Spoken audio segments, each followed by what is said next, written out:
Hello, everybody, and welcome to Tabletop. My name is Bob. I'll be your dungeon master for tonight's episode of Curse of Strahd. This is season 2, episode 13.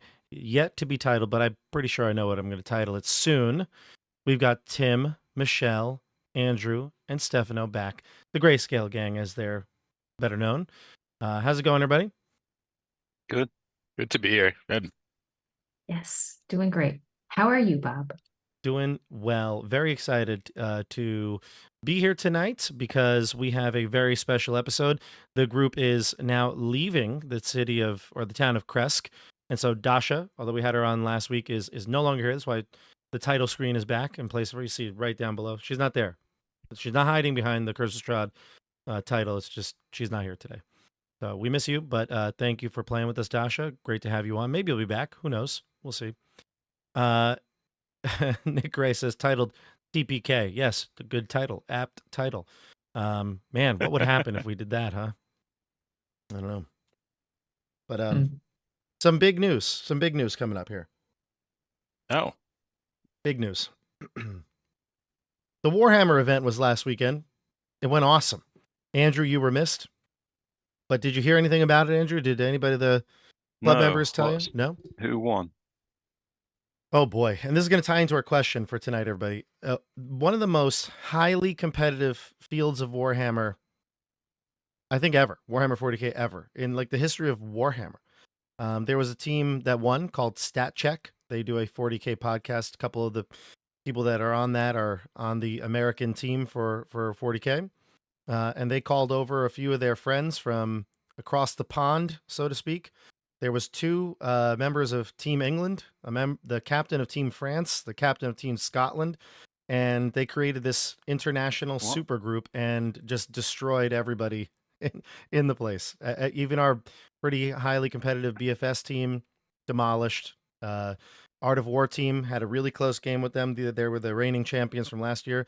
They beat them. It was very close, a very tough battle, but this Stat Check team was almost unstoppable. It felt like they were just on a mission. So it was a British guy and a French guy on the same team. Yeah. With the Scottish guy. It's like World War II up in there. Yeah, what the heck is that? Never Britain and France together. Well, it was a pretty intense event. So my question was, what's like one of the most competitive things you've ever done in your life? Like a could be a tournament of some sort, could be really anything. What's something that you felt intense competition for?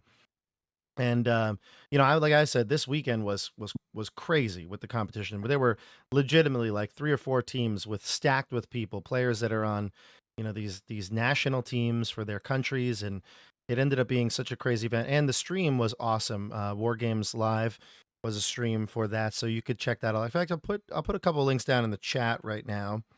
I'm putting the BFS website. You could check it out. And I'll put in also War Games Live. So let me go there and find that. But while we're doing that, let's jump to somebody else. What do we got here, everybody? What do you think? Something competitive you did?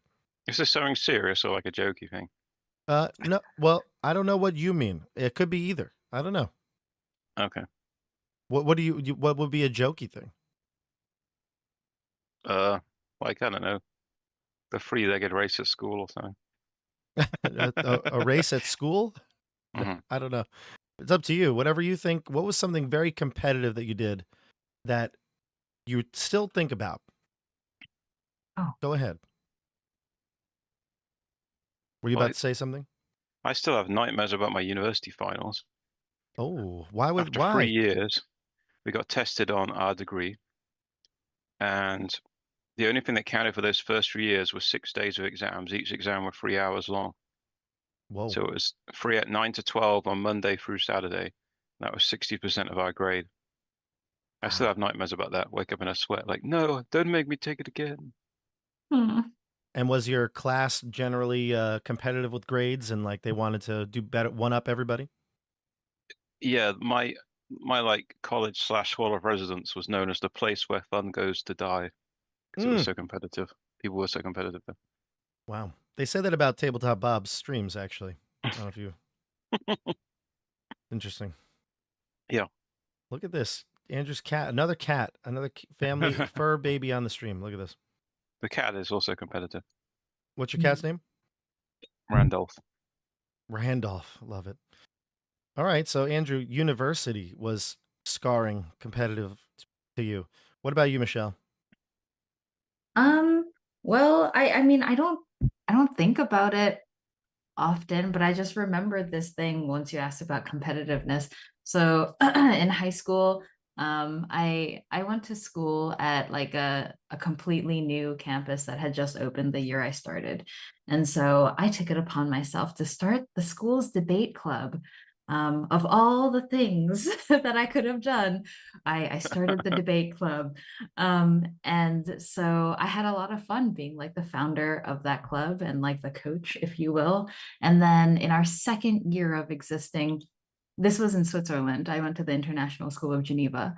And so in our second year of existing, we went to the acronym was SGIS, but the Swiss Group of International Schools, like National Debate Tournament. And it was just like me and like a couple of other like nerdy little kids, like all having imposter syndrome, but like sweating bullets. And we were debating that year about the ethics and policy, international policy around mining in Antarctica. It was like super, super interesting debate. And we all were like really nervous. We felt like we were outclassed, but then we ended up coming in second and we got the silver medal out of like all the schools that were there. And that was very exciting, but very scary at the same time. And I like had, maybe it was like so stressful that I just repressed the memory. I literally haven't thought about it like since that year. So Wow. thank you for bringing that back up. I've done that a lot on the channel. Brought up a lot of repressed memories in these Yeah. intro questions. Good. Yeah. Good though. That's me. That's awesome. That's real competition here. Like debate teams are no joke. Like Oh yeah. high school, college, yeah, for sure. It's fun I though. love it. Mm-hmm. Yeah. If you Yeah, like I love arguing. debate. Yeah. Structured arguing, structured, intellectual, academically rigorous arguing is a lot of fun. I love it. I love it. Tim with the Ghastly shirt today. I got all of them. I got Gengar's Haunters and Ghastly's on Okay. here. I love my shirt. My friend got me for Christmas because I was gonna say competitive Pokemon. That's not true. I think the most competitive I got two. So one of them, like neither are particularly serious. 'Cause I'm just not really a competitive person. But like I coach crew now at the school I work at, and I've never Ooh. rode in my life, which makes it really fun. And in the fall, I rode exactly one race because the coaches had a sprint race. We were against another team, like a couple of teams of all coaches, and we won. In my first time ever in a crew boat, I've rode, but never like a shell. And so I would say that was pretty competitive for me. And I'm never going to race again because now I'm batting 1,000. And I tell the kids all the time, I'm the best coach you're ever going to have. I win every race I'm in. So that was pretty cool. And my other less serious one, like it's like Michelle's, but like light. I love arguing and I love debate, but I've never done it in any kind of structured setting. And like one time, I think it was like last summer, I was on a trip with like a buddy of mine, and he goes, "You don't really argue with people. You just say things that are absurd really confidently, and no one's got like no one's gonna call you out on it." And I was like, "Well, you could."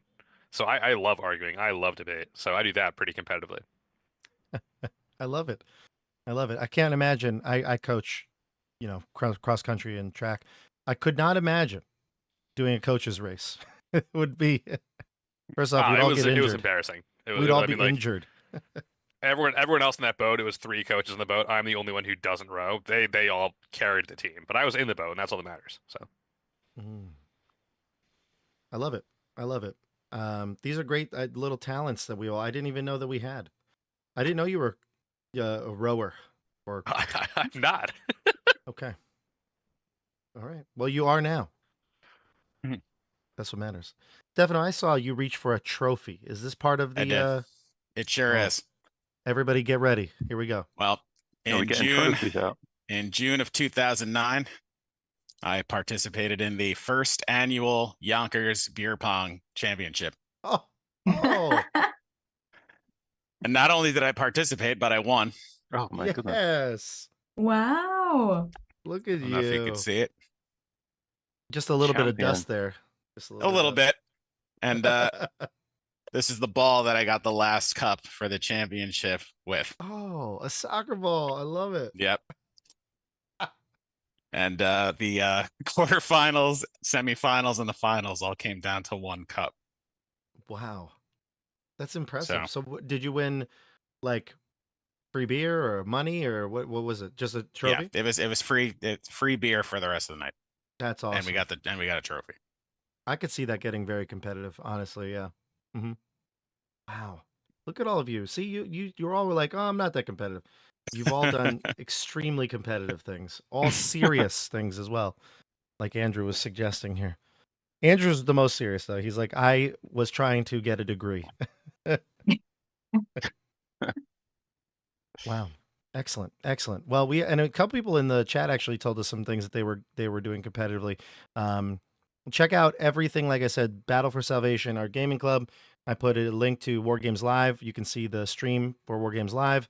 And then, of course, also, I want to make one more announcement because something cool happened. I did a collaboration with Mr. Welch. I've done one of these before. The last year we did a 50th anniversary D&D sort of collaboration where we talked about things that, why we love D&D for the 50th anniversary. He got a bunch of 50 other YouTubers together to do another one on our favorite adventure of all time. And spoiler alert, my background here, look at this. My video was about Icewind Dale, Rime of the Frost Maiden. All right. Look at that. The best. It was very hard to pick a favorite adventure because I have so many, but I felt like this one was a very special one for us, and I feel like I've seen there's actually a group at our gaming club that are running this adventure right now, and I look over every so often, and I'm like, oh, I remember that. I was like, I really want to talk about it, but I can't because they're in the game literally right now. So, but check out it's in the description. Check out Mr. Welch's channel. He does a ton of cool D&D content, especially old school content. But you could check out, there's 50 other people way cooler than me that did this as well. And they talked about their favorite adventures. But check it out. It's all alphabetical towards the end of the video. All right. Now, we got all that out of the way. Let's talk about Curse of Strahd, and then we'll go into grayscale here. Curse of Strahd last week was exciting. It was sort of like the culmination of this Krezk chapter, so to speak, or Krezk moment that we were all, kind of leading to. Orel heard a scream in the night, ran outside. The rest of you followed, and a woman whose name I wrote down and totally remember. Her name was Yana.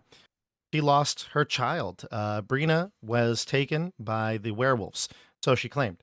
The abbot who you just visited was up in his tower, and he had all the mongrel folk and things like that there, and they've been blamed for quite a bit in the town. But you four and Orel and Irina and the NPCs and things like that, Camilla, went to the werewolf den, tracked the werewolf down thanks to Dione's powerful sense of smell. Excuse me.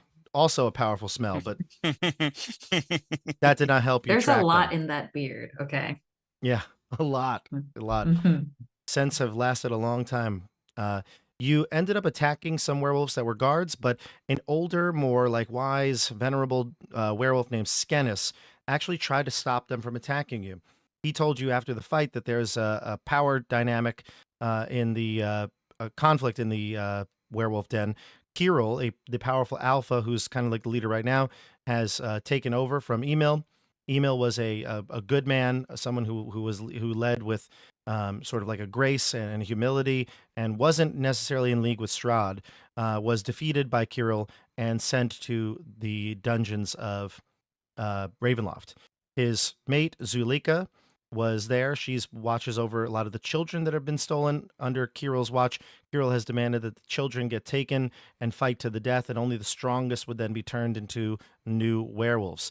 Zulika thanked you for not only coming in and killing the rest of Kirill's pack, but at the same time, it's only a matter of time before Kirill comes back and realizes what's happened. So they had to make it look as though they fought you off, and you left and basically are planning to come back eventually and maybe tie up this werewolf issue. But for right now, there's not much that can be done because Kirill was not in the cave. He was off chasing Esmeralda, who you met at Octavio's tower. And then finally, at the end of the chapter, or the end of the episode, Camilla had been turned into a werewolf. She had been cursed with lycanthropy. I think Dione and her shared a few moments at the end of the combat, and then at the end, the werewolves Canas and Zuleka told both of you to come back because they realized that Dione had that pendant, the lunar pendant that the were ravens had given her, and she shouldn't be doing that. Really, she should be here seeking out Mother Night, who is the patron of the werewolves, the god of the werewolves, and you should be coming there at the next full moon, and they will teach you how to control those powers in a more natural way. That the werewolves and the were ravens, their inner conflict is different, and trying to do it their way would just be like fighting against what's natural to you. So that's the recap. We're heading back to Krezk now. You're sleeping for the rest of the night or day, perhaps even taking a day or so just to recoup and then figure out where to go. And I think you said, even though I kind of know where you're headed, I think that the four of you said we're going to have a little quick conversation in game so that we can discuss like where your characters want to go with the next leg of this adventure. So we're going to jump into Grayscale, and you may begin. We'll take this the next morning, we'll say, as everybody starts to really rise. Maybe it's late morning, almost afternoon, because it's been such a late night. But we'll let you all discuss. All right, so here we go into the Grayscale. And I'll cue the music. Let's start it off with Dione. Dione, you wake up and you get up before everybody, and you see that Camilla, she's got some sort of like feverish dream that she's going through. You can tell her she's like kind of tossing and turning in her sleep. She's got sweat kind of on her brow. She seems like she even has a fever. This is not uncommon. When you first were exhibiting signs of this at your youth, something similar happened to you. You ended up getting like a little fever for the first few days, and then it went away, and you figured, you're fine, but the full moon told you otherwise. Do you see her kind of going through this fever dream as the rest of the group is waking up? Where we are resting, are there any sources of water around us within 50 meters or so? Okay. Well, then I will just like rip a small piece of fabric off of like the hem of my shirt or something, and then I'll go and soak it in water, wring it out, and come back and put it on Camilla's forehead and try to like gently like shush her, or not shush her, but just like soothe her in her sleep and try to, help her feel comfortable without waking her. Shh, quiet. How dare you have a fever so loud? Yeah. Yes, I'll murmur, "It is okay. It is okay. Everything is all right." Yeah. And I'll just continue to, yeah. Yeah, and this calms her down just a little bit, takes the edge off of that fever after maybe like 10 minutes or so. She seems to go back to sleep. The rest of you are up. You see what Dione's been doing. You start to prepare yourselves. Again, like I said, it's a late morning, so it's, it is daytime. You look outside, the cloudy sky overhead kind of just looming. Everybody in the town seems a little shaken up, but generally speaking, they're happy because you really had a big victory. You took a bunch of children that were captured. There were about 5 or 6 children from the town that were captured and brought back. Now, there were a couple of kids actually that unfortunately were not part of this crew. They weren't part of the Krezk people, so you don't really know where they go. But they don't seem to have much of a memory of how they got there. But they are certainly children. There was like 6 of them or so, and you did find Brina. She's back with her mother, but the kids, some of them are orphaned, so there's not much. Oh. Yeah, I know, more orphans. Can't stay here. I want to go talk to the Burgermeister. Sure. Burgermeister, you have unfortunately lost all your children. Are you already there? Hold on. Yeah, I'm there. If Rufus wants to go talk to He's the Burgomaster, that's fine. He can. The kids were. We'll say they did stay maybe either with the Burgomaster or they took it. One of the empty houses and some or something. Orel stayed with them, but for the most part, the kids were safe throughout the night. Rufus is going to get up and go towards the Burgomaster.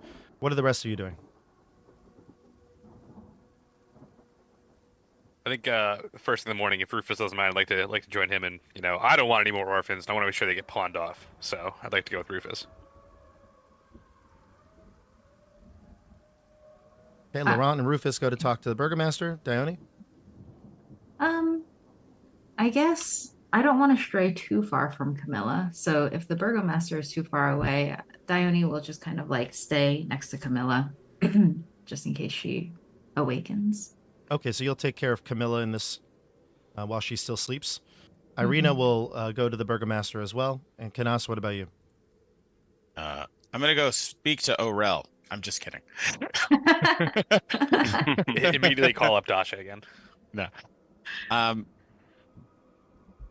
I guess I would stay with Camilla? Dione. Yeah, Dione and Camilla. Perfect. I feel like I'm just sitting in like a chair observing far away. Fair enough. All right, this is actually good. So we'll take it in two parts here. So Laurent and Rufus and Irina head towards the burgomaster's house. When you get there, he greets you. He'll pour you some tea. You'll sit down and have a chat with him. He does thank you yet again for saving these children. He says, I've heard of an orphanage in Vallaki. Are you familiar with it? Yes, it is a terrible place. We cannot send the children there. But Burgomaster, Not terrible anymore. you had 4 children, I believe, I did. and they all died. Yes, one very recently. Thank you for reminding me. Well, perhaps this is a gift from the Gwaindire, these children. You are the important Burgomaster. To look after them as your own, as they do not have any memory of where they're from. And perhaps they could ease your feelings over your own children. You can't help your own children. Perhaps you can help these children. Interesting. Give me a persuasion check. I kind of like this idea. Persuasion. Okay, I'm +5 on persuasion. You are a paladin. I assume it's probably good. 18. Yeah, I'm very He'll persuasive. sip his tea and ponder this for a moment. And before, really he could even finish that sip, his eyes kind of light up and he says, my wife would probably enjoy having one of these little rascals around. I spoke with the kids last night. There was one small boy named Vladik. He seems very scared, very afraid, but it reminded me of my son when he was little. It's an idea, he says. The orphanage, though, terrible place. I would not send any more children there. They have too many. Irina does say... I'm sure in Go ahead, Tim. Krezk there can be families. I say it's hardly a place to keep children. They're like as Rufus said, they are completely full and overworked already.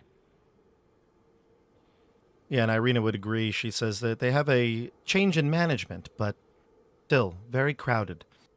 And he says, well, then it's best that they stay here no matter what. I'll talk with my wife and see what we can do, but I'm sure that there are others around in the community that can help with these youngsters. It's terrible what's happening outside these walls. Thank you for dealing with those werewolves. Did you say, though, that there was still others out on the prowl? Yes. Yes. And we will deal with them in time too. But for the time being, it's best if you stay aware at night and just be mindful. But we will return and deal with the underlying werewolf problem. While you were all sleeping last night, Orel discussed a plan for having a more purposeful watch each night, and perhaps changing and training some of our guards. It's been quite some time since we've faced any threat from the outside. And with Orel here leading the charge, I feel good about that. Yes, Where will you go? Sorrels. We'll do a good job. I wanted to ask you something else, Burgomaster.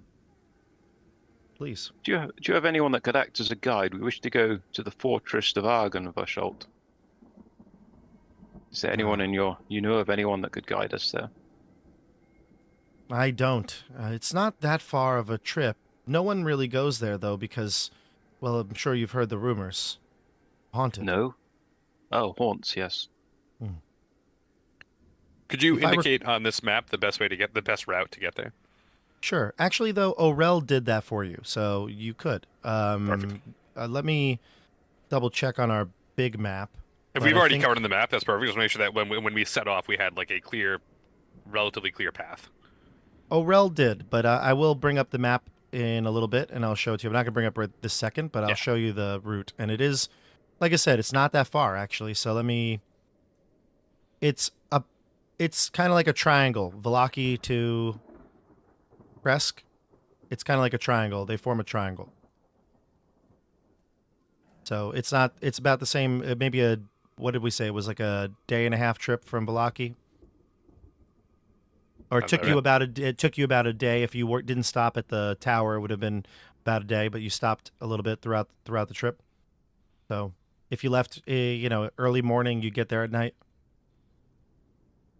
Yeah, Great. there's major roads that lead to it, and it goes through the forest. But major roads that lead to it most of the way.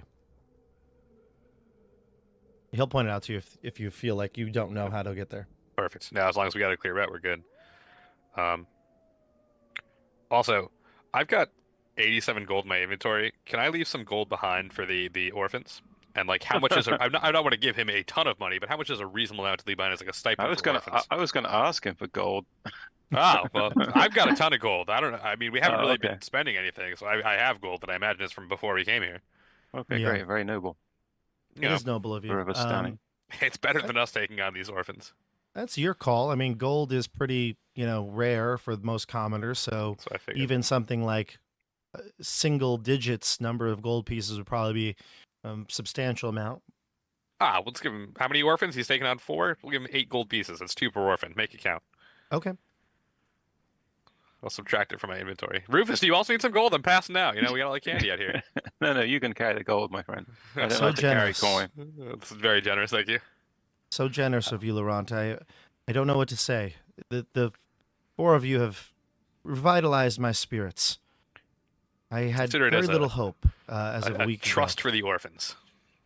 To make sure they get Thank a you. decent education and good clothing and whatnot. I don't know that we can give them an education, but yes, clothing, food, protection, it all goes a long way. Brilliant. All right, so do you have any other questions for the Burgomaster, Rufus? I was just pleased to meet your acquaintance, Burgomaster. We must be on our way. I'm sure we'll meet soon again. Best of luck on your travels. Best And of he'll luck shake to your you. hands, and you'll depart.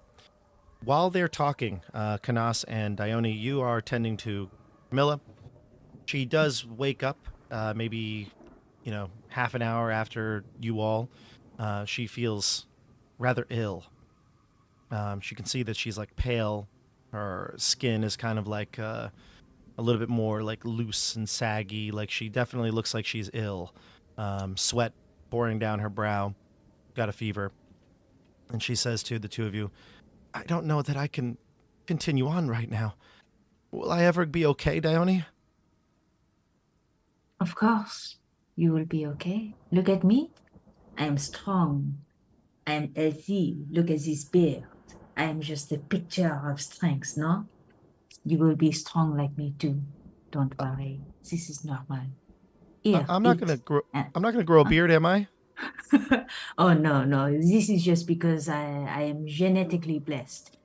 Don't worry. You will be okay. Here, have a bite to eat. And I'll just like pull out some rations and offer them to her. She's like, ugh, these rations taste terrible. She's like I- sniffing the air, and she goes, do I smell meat? Yes. I see your powers are coming to you. Oh, very good. I know these rations are perhaps not the most delicious, but you must eat something for your strength. And then I'll also sniff the air to kind of pick up the scent of the meat that she's talking about. Does it seem like socially acceptable meat to consume? Like, is she smelling like children's flesh? Like, what kind of meat are we talking about here? Like, No, it's not children's flesh, but Orel will come into the cottage and bring in some food. In fact, ham is what she smelled. And you smelled it before it walked through the door as well. Oh, okay. Yes, perhaps there is something a little more palatable for you. Let's go get some food. And then I'll like help her to her feet. When we like walk to the ham, how strong does she look? Like as she walks, like she's saying that she doesn't feel like she can go on, but like how does she look to my She eye? actually struggles to get up when you say, let's go eat. And Aurel realizes she's struggling to get up out of bed. She's very achy and she's like, oh, I'm so sore. It feels like my body's being ripped apart. And Aurel will come over and lay the plate down next to the small little cot and says to you all in Dasha's voice, you can all eat here. And I can look over her if you want to continue on. I don't know how long she'll be like this, but I can make sure that she's safe. Oh my gosh, Dasha? Just kidding. Thank you.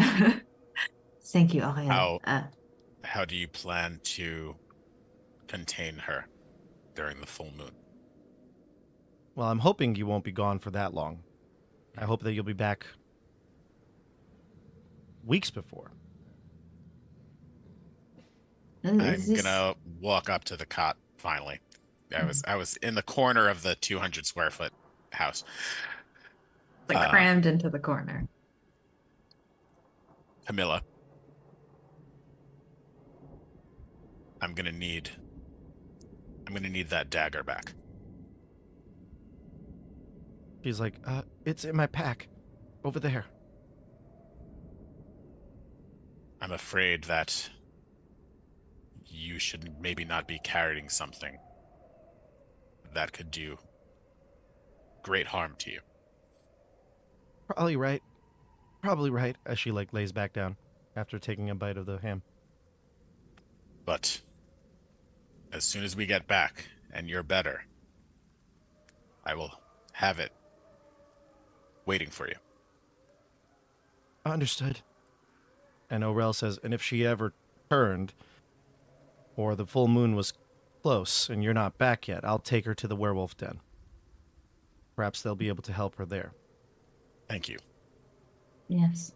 We are planning to be back before then, but if something happens, if we don't come back in time, please take her there quickly to the werewolves. They will help her. Will do. And if not, I'll take care of her. And he what's this? Just kidding. Not funny. Here, drink some more goat milk. I'll take the silver dagger from her pack. Great. And I'll leave. I'll walk out. Perfect. Looks like she's asleep already. So, back to sleep. I'll take some ham to go. Ham to go. Ham to no go. goat's milk? Goes good with ham. I'll take a swig. So as you leave Aurel's cottage with your gear, you see Rufus, Irina, and Laurent headed back. Again, they have their stuff with them. They're packed, ready to go. You come out, meet each other, kind of like towards the center of town. I assume you're going to debrief each other on what's going on. Go ahead. Where's Camilla? Camilla will stay here. She is unwell. Makes sense. Are we ready to go to the fortress of Argynvostholt? Well, I was thinking we would make a decision as to where we were going. I think it would be best if we go to the fortress. Maybe we can get this hilt to function. I'm very set on it. Aurel did mention that it may have clues to reignite the sword. Yes. The burgomaster warned us it may be haunted as well. I am also dubious of these tasks given to us by Madame Ava. While I feel their completion is necessary, it seems that we will just be completing the same cycle over and over and over again of destroying Strahd, and then he just comes back. You know, in the Gwaindire, we have the story of a vampire that challenged the land many centuries ago. And he, like Strahd, would come back and back and back. In the end, he did not come back. He had a treacherous underling who stole a ring from his finger. And without that ring, when our high priest killed him for the third time, that was the end of him. His essence was bound via the ring he wore. Perhaps there is something similar to that with Strahd that we can use to finish him forever. Some kind of place or thing that we can destroy him. I like where your head is at, Rufus. And maybe we need more information. Perhaps we should study the tomb of Strahd. I do feel that we may have to spend some time. I know I would like to peruse this tome. Yes, if I recall correctly, at one point the tomb said, "My blood ties me to nothing save those I am cursed to serve." What might this mean, I wonder? Well, once we get to our next village, perhaps we can spend some time there. I certainly would like to look over the tome. And at some point, I know we will likely have to return to Villaki to pick up our fated ally again. Yes. It seems that he will be integral in Strahd's defeat. In addition, I am interested in trying to seek out Madame Ava. I do not know how that would be possible, but perhaps if we come across any Vistana, they might be able to point us in the right direction. I have some questions for her. I also wanted to say, sorry, Canas, you finish. For now, I agree that Argynvostholt might be the place to go, because it will be able to complete the sword, which is integral to our quest, and perhaps there may be some other ancient information there. Yes. When I was studying the Tome of Strahd alone, I learned that he sleeps among the catacombs of Castle Ravenloft. Perhaps there is some item in the catacombs that may be useful. Maybe he may be linked to in some way. We'll keep that in mind, and don't forget, once we are there, we have to seek out Emil and try to free him. Yes. Irina says, "We've got a lot to do, actually, and it's probably best that we get going. I want to make sure that we're back here if Camilla is staying before the full moon." And then we start to leave. Mhm. On the start of the journey, I tell you all about Vernabury in the Gwaindire, which is well known for its particular cheese of a distinctive red color. Which is very tasty, has a very slightly astringent taste. And you all gain 8 temporary hit points. Nice. You know, that's funny, because I actually gained the hit points from your inspiring story about the vampire. Oh, you get 16 then. So we were inspired with the story about the astringent cheese. It was a cheesy story for sure. Yeah. Vernabury. Vernabury, is that like brie? Like, is it a soft cheese? No. It's more like Red Leicester, if you know what that is. Red Leicester. Mm-hmm. I don't, and I have to Google this now. Anybody out there have Red Leicester? Any in the chat? Red Leicester? Is Leicester spelled Leicester? Pretty much. Yes. Just Leicester. Leicester. It's Leicester. Oh, it's cheddar, but crumbly cheddar. Oh. It's like cheddar, but crumbly in texture. Wow. It's delectable. So you've had it, Andrew, or like in real life? I have had Red Leicester. I've never sampled the cheese of Vernabury in real life. Is Vernabry a real cheese? No, it's a place in the Gwaindire that makes Gwain. Oh, it's a place. Okay. Place in the Gotcha. Gwaindire that makes the fabulous cheese. Love it. It's not crumbly, no. All right, so everybody get your 8 temporary hit points. Do you have enough to give to everybody now? It's not that big of a party. 6, so I think that's 4 of us plus Arena is everyone, right? I think so. Yeah. All right, and just real quick, obviously we're going to travel. You have a map, and Orel pointed the direction of it to you. So I'm going to put. We're on our big map right now. Obviously, the party token is right here. I'm going to move it. The path that you would want to take is to continue, kind of like you're going back to Vallaki. You would, instead of though going towards Lake Baratok and Rictavio's Tower, though, you would head south east. So this path, kind of like right here, and the fortress is located down southeast of that. So it's like a triangle, like I said, between Vallaki and Krezk, kind of like traveling back to Vallaki, a little bit shorter of a trip. All right, so that's where it would be located, right here. So we'll place the party token right there, and we'll travel. Give me a survival check if you would like to have somebody lead the group. You do have a map, so we'll say that you can do it regularly without disadvantage. If you would rather do a group check, we'd all make it, and we have to have the same number of people pass, or a majority of people pass. So if somebody's got a good survival check, we might want to go with that. I have a pretty decent survival check. I'm +2, so nothing Plus special. 2 here. I have yeah. a 4. Ah, that's all you, buddy. You're doing it. Rufus? I'm +1. Oh. And if there's anyone that wants to help in any way, I don't know. I know sometimes you guys have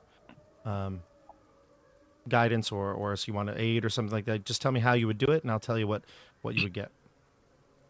I guess like as Canas is navigating, can I also like walk alongside him and like sniff the air periodically? Just like if I smell anything untoward, I can like point us away from it as he like sets the course. To avoid that like count?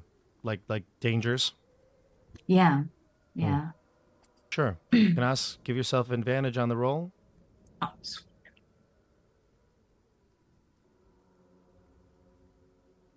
17. Perfect. It takes you the full day of travel, which is the normal rate that you would have gotten there, and you find no dangers on the path. Again, the map did help, and Orel's guidance gave you a clear way there. And you'll approach Argynvostholt as night falls. How perfect. Light sources. Wonderful. What are we going to do for light sources? I have superior dark vision. Dark I vision. can't see a thing, so I would like to light a torch. I'll light a torch as well, why not? I will keep one hand free for my torch. I only have 1 left now. All right. So, we have a torch, and it's dark outside. It is nightfall. You see the moon clouded in the sky. And high above the river valley that you've been traveling through juts out a quiet promontory upon which looms a large mansion. You can see its turrets capped with fairy tale cones, its towers lined with sculpted battlements. A third of the structure seems to have collapsed, as has part of the roof. But the rest of it appears rather intact. It's a dark, you can see a dark octagonal tower rising above the surrounding architecture. Out of the fog comes a distant peal of thunder, quickly accompanied by the howling of wolves in the woods. But the house stands silent, seeming like the fossilized remains of some long dead thing smote upon the mountainside. And we are at Argynvost. Did you say, like, you described it really well. Is there any lights inside, or is this all just a silhouette against the night sky? This is all silhouetted against the night sky. Okay, thank you. Yeah, there's no light out in or out that you can tell. Yeah, got it. And I will move us to the map Yeah, here it is. Okay. Your character tokens approach the mansion, and the first thing you see is a large dragon statue perched atop a 10-foot wide, 10-foot high cube of granite. Is a moss-covered statue of a dragon. Its wings tucked close to its body. The statue looks to the east, toward the mansion, away from you. And I think you can see it here on the map, correct? Mm-hmm. Irina says, wow, it's a beautiful building. What architecture. A shame what time has done to it. Well, it was... The paladins did have something to do with some silver dragon or such like, right? Yeah, they did. I think just as a reference, we can recall what Aurel told you, is that the Order of the Silver Dragon was the name of this group. They were paladins, knights of a holy order to a dragon called, and were led by a dragon called Argynvostholt. Argynvostholt was a powerful dragon who came here to liberate the lands and fight against Strahd, but his forces took even Argynvostholt down.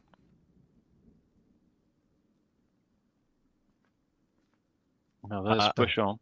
I'd like to inspect the statue a little closer. See if there's any sort of defining feature of this dragon. Sure, move your tokens in. I know, Rufus, you were like, let's press on. So you can move your token. You can see that there's a large building.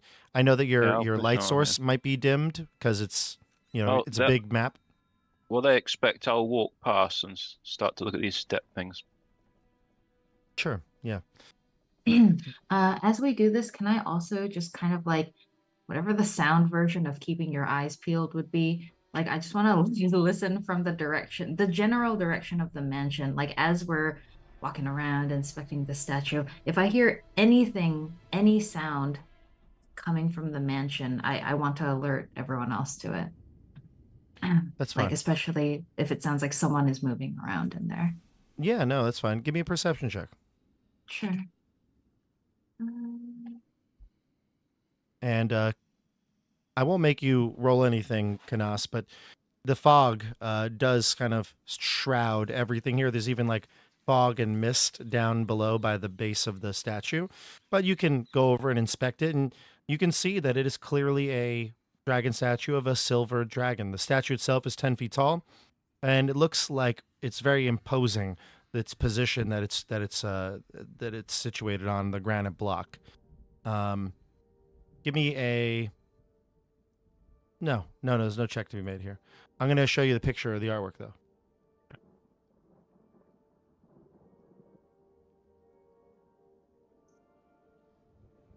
Here you go.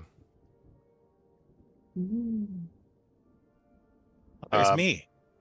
Yeah, look at that. So there's no inscriptions or anything, no plaques. It's simply just the stone statue. Correct. Mm-hmm. Okay. Yeah. That is a big dragon, though.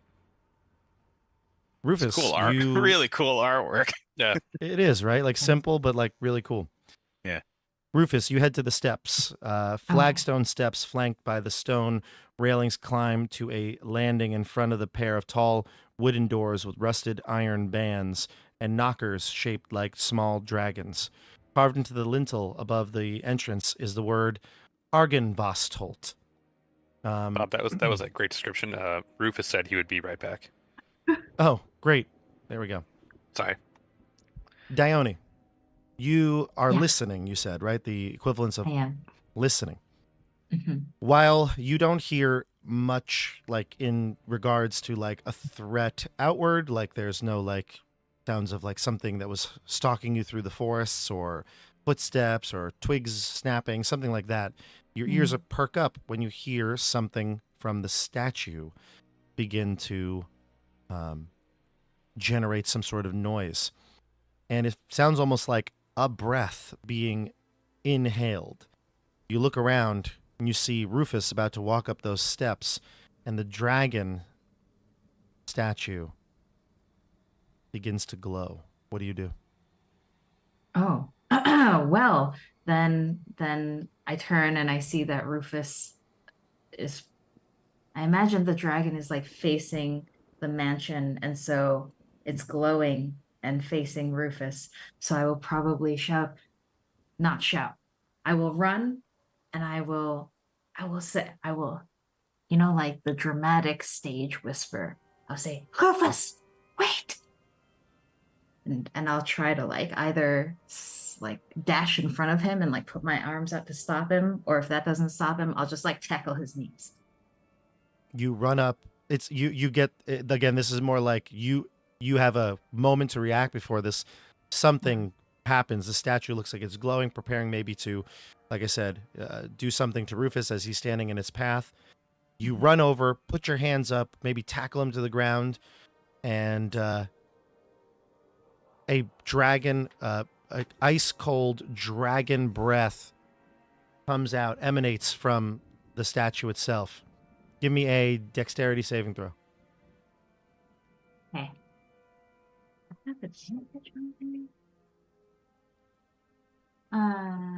18. You get +2 from Rufus because his aura would be giving you the cover, or giving you that Sweet. The bonus. cheesy aura gives me a total of 20.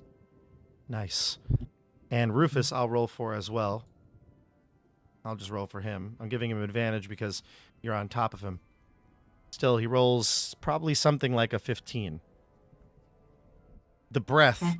Oh, the dragon statue, actually, while it doesn't look like necessarily it does move or has hinges, it looks as though the breath emanates from where its mouth would be and would open. And a 60-foot cone of air blows out at you. It's cold, but harmless, before sputtering out, and stopping. There's no damage to anybody. Sweet. As the breeze blows past me, I slowly shake my head so that my beard, it just lusciously flows like a shampoo commercial in the breeze. Cover girl. Yes. Arcana beard. checks, if you have trained in Arcana, either Tim or Stefano. Or Dione. I have. As a bard, I'm trained in everything. I actually have a -1 in Arcana. Okay. That's a 19 for me.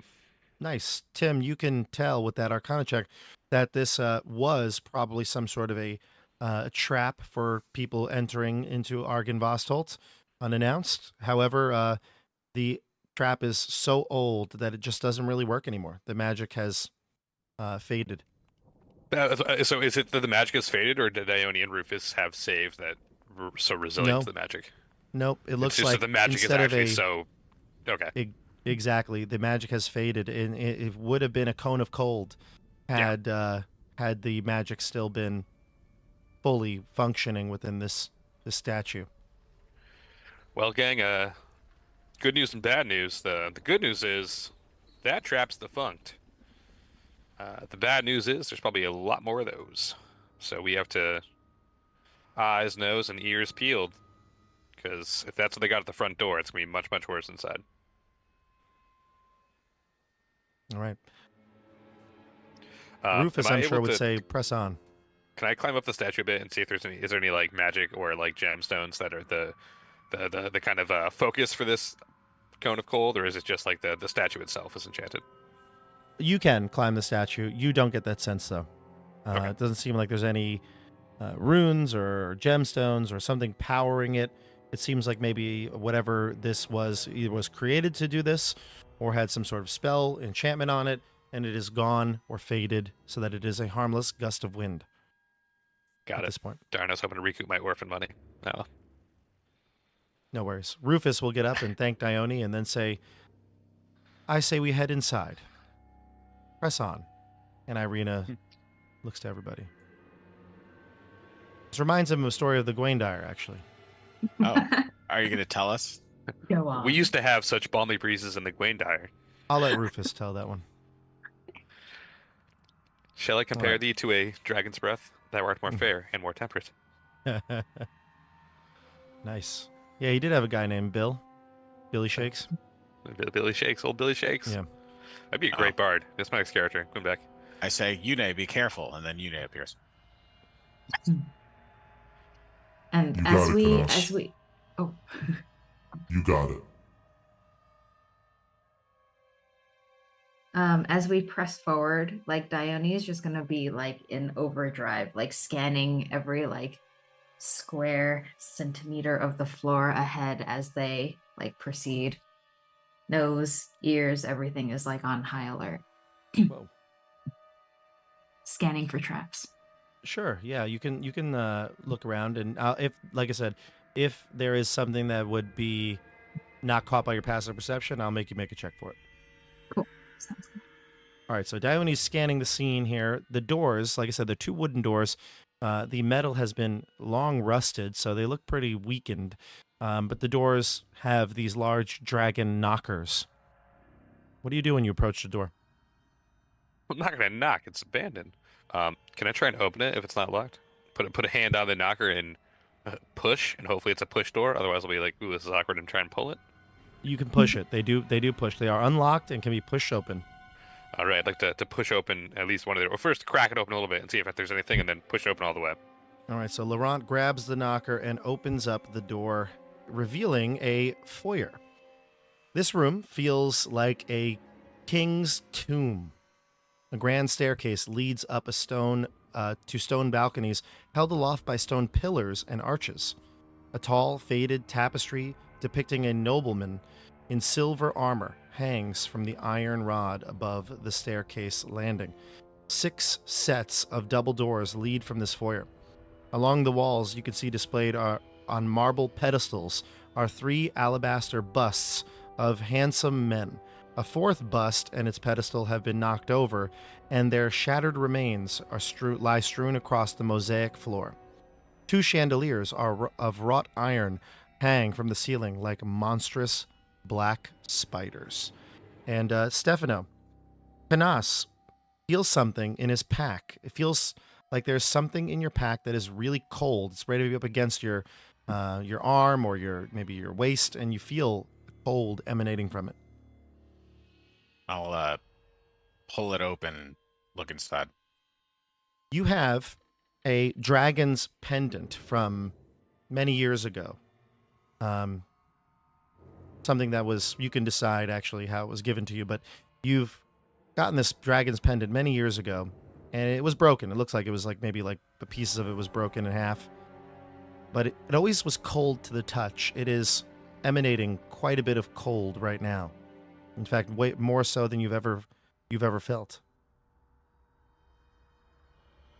Is it cold in a painful way? If you were to hold on to it for too long, it would. It feels like it's like you left a piece of metal in the freezer.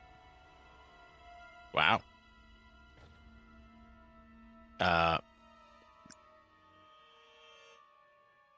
I wrap? What do I have that I could wrap it in? I'm sure you have some sort of a cloth? Some sort of cloth or yeah. Maybe. I want to wrap it and take a look at it. Does it look any different, or does it just feel cold? So it was a dragon pendant, maybe the head and neck of a dragon, but part of it was broken off. It was something that was always a quirky little trinket of yours. Felt cold to the touch, no matter what the temperature was. Now you can see almost like frost, kind of covering it, coating it, but the metal color hasn't changed or anything like that. Huh. Do you remember this trinket? This was your trinket you rolled in the beginning of the game. Well, now I remember. Yeah.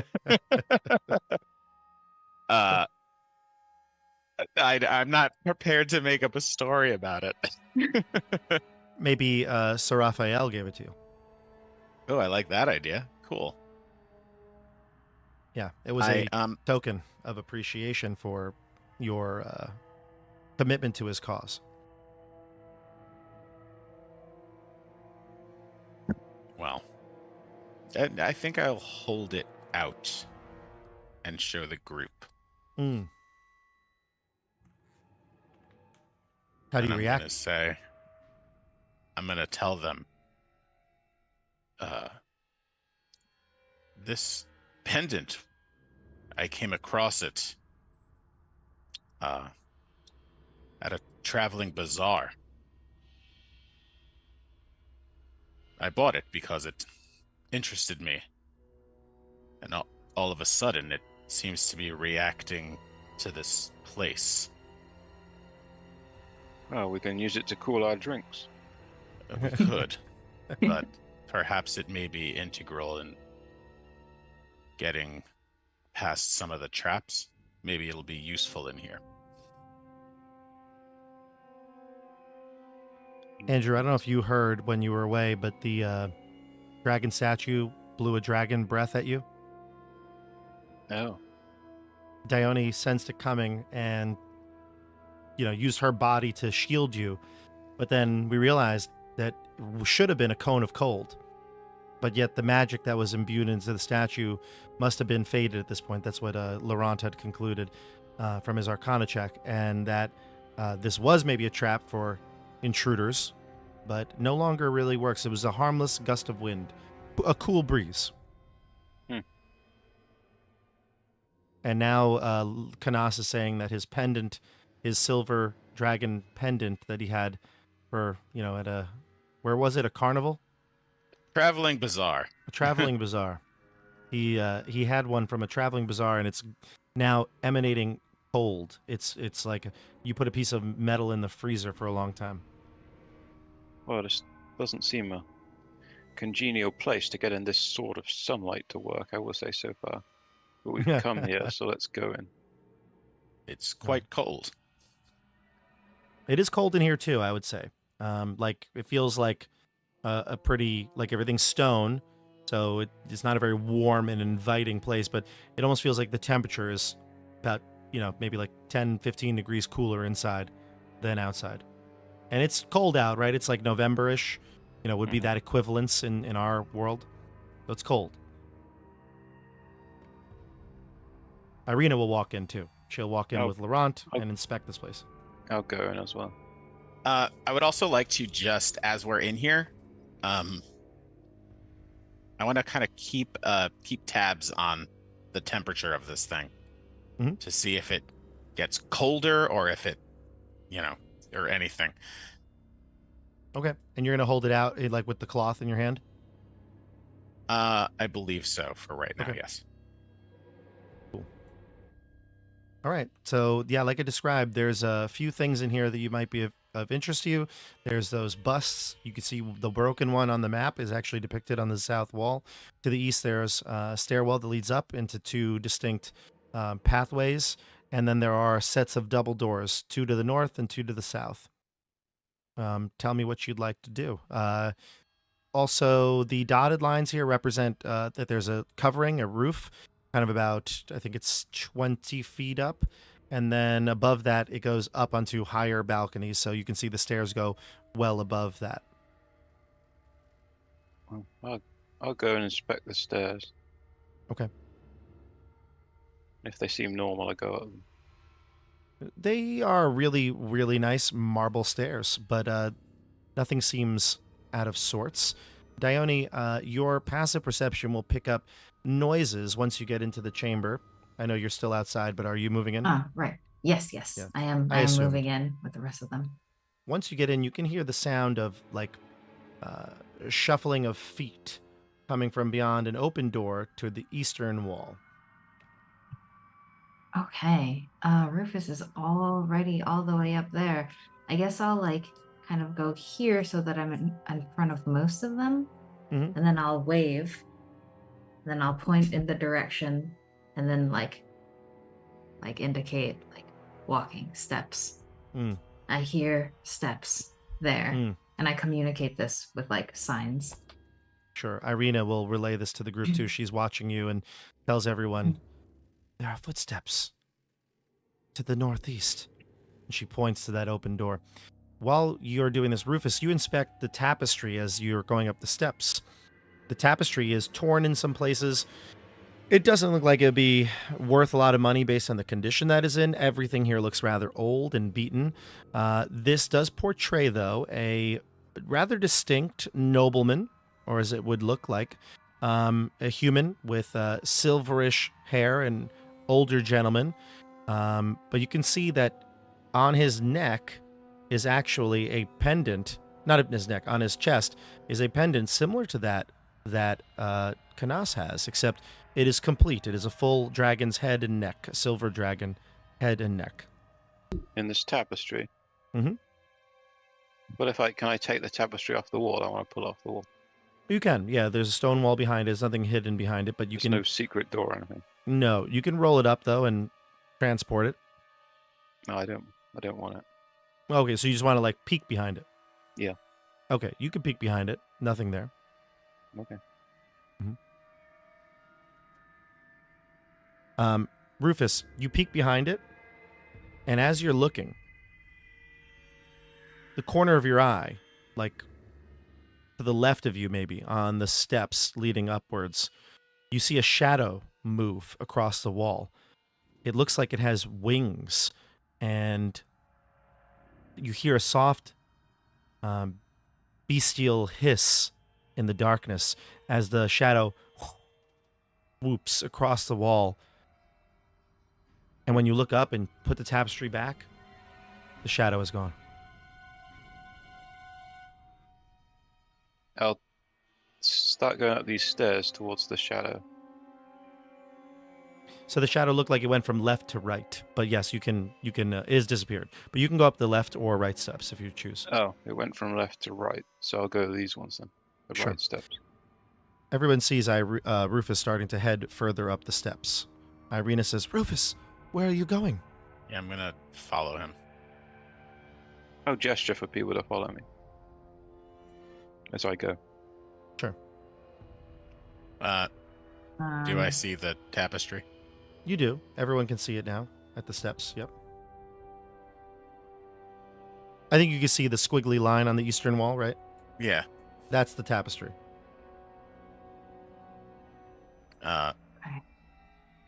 Can I look closer at it? Yeah, you can see the pendant on the man's chest, and it looks just like the one that you've had. What does the man look like? He's a older gentleman, looks of noble heritage, and has like maybe he's like he's not balding, but he has a receding hairline, and it's gray, like almost like a silver fox. Like that hair is just perfectly white, and it comes up into like a little bit of a frayed mohawk, kind of down back, almost reminiscent of these, but like the what do they call it? The what's the thing on lizards? When they have some sort of like neck thing, like a dragon would Oh, have the those like frills? Crest, frill. the frills, the crest, yeah, like a lizard would have, like a silver dragon has. It almost resembles that of a dragon's frill going down. Interesting. No picture though. It's a tapestry, but it's of that guy. No, well, no picture of the guy. Oh, you mean like artwork from the book? Yeah. No, unfortunately, yeah. Okay. Well, I very much take note of what this person looks like, Mhm. particularly because of the pendant. Sure. And I would Um, also say that you also maybe see like in the distance from the torchlight you're holding, shadows dancing on the wall, and it takes you a second. You have to like, do a double take to realize there's nothing there. Are any of the art styles or bust or tapestries reminiscent of the other temple we've been at with the Amber Giants, or are they all just like they're just art and it's not really looking the same at all? It doesn't look the same as Okay. that. No. Mm-mm. Got it. Thank you. And Are there Mr. doors? Blank says a comb. I think that's actually the word we were looking for, right? Isn't that a real Nice. what they call it? A comb. I think so, yeah. I don't Yeah, know. a comb. Mhm. It sounds right. Take I your just word looked for it up. It is, yeah, Yeah. like a lizard has a comb. Yeah.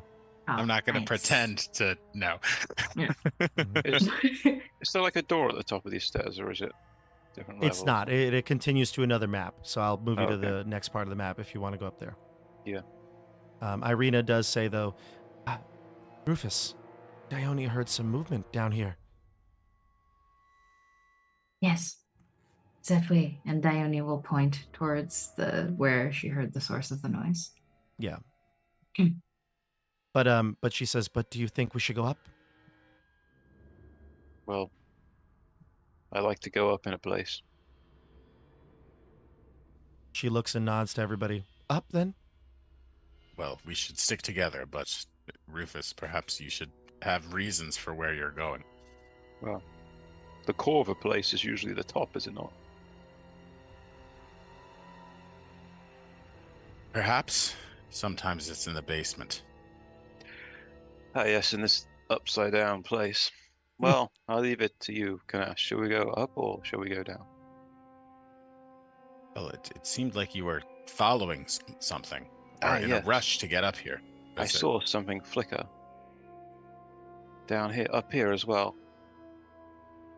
Well, maybe we should follow the flicker.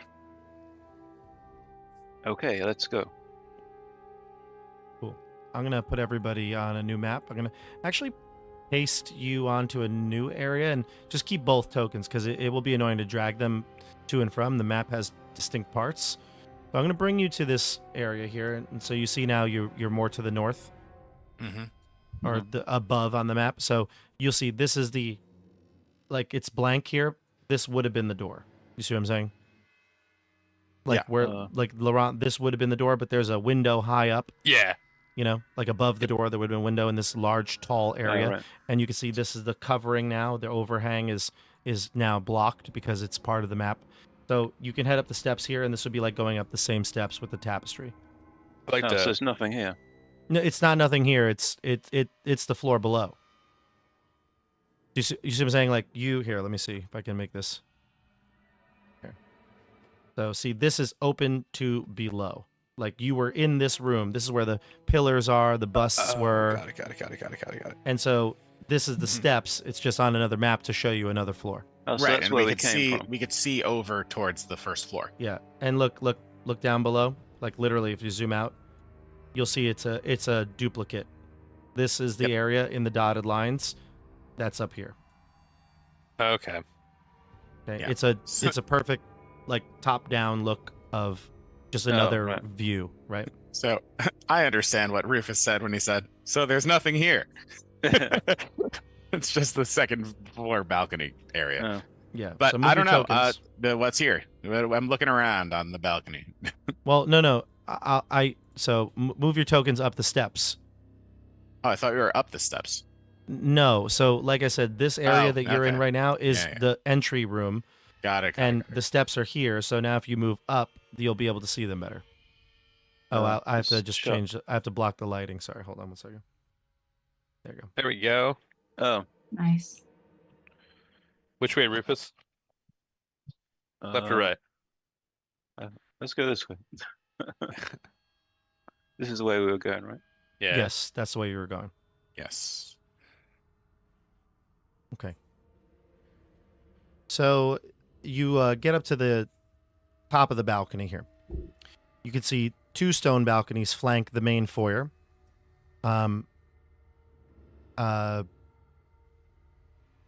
Balusters, not banisters, balusters, carved to resemble knights in shining armor, support their elegantly carved stone railings. Weapons and shields festoon the walls along each of these walkways, while alabaster busts of handsome men flank the hallways that lead to the north and south away from the foyer. At the west end of each balcony is an archway that leads to a spiral staircase going up, and you can see that. Move your tokens into the hallway a little bit towards those statues. Yeah, you can see the spiral staircase to the end of the hallway. All this armor and weapons, it's all decorative, right? There's nothing that would have any Correct. function if we removed it. Correct. The balcony is about 20 feet up, like I described earlier, from the floor of the foyer, and everything here seems to be in, like I said, in it's old. Time has worn it. Yeah, nothing seems like usable. The weapons don't even seem like they were used for weapons. It's all decorative. The busts that are here atop the wooden pedestals show all different sorts of like the same human. Like that guy you saw in the picture, it resembles that man with the gray hair. Very similar to that. All in different gestures. He's maybe different shapes. Maybe different artists have sculpted them, but they're all that way. So all the statues you see are similar. Can I inspect the one I'm right next to? Yeah. Like I said, it's just again him in sort of different positions. When you look, though, it seems as though the eyes move as you walk by. Can I try and smash the face with the butt of my sword? Sure, you can do that. You do it? You hit it? Yeah, yeah. You smash the face. The eyes were looking at you, and you, in a small little fit of rage, you smash one of them. You crack the old stone, and the bust falls to the ground, making a loud pounding sound as the stone hits the ground below. And what's behind it? Nothing.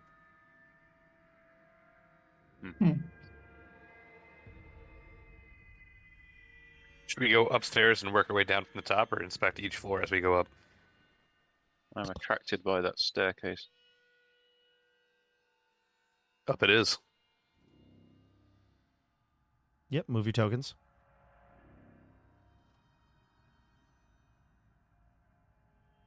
And Rufus, point of order. Did we light 2 torches, or are you still carrying the torch? I have a torch. Okay. I'm going to stick close to you then, no matter what.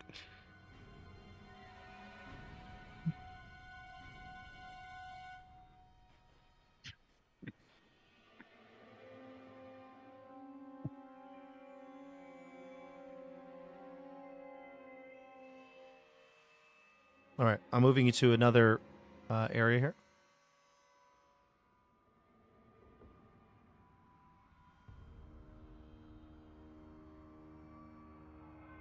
Okay. You head up the steps. The spiral staircase, I should say. You head up the spiral staircase, and it opens up into a archway. There's a door there that you open, and there's another hall.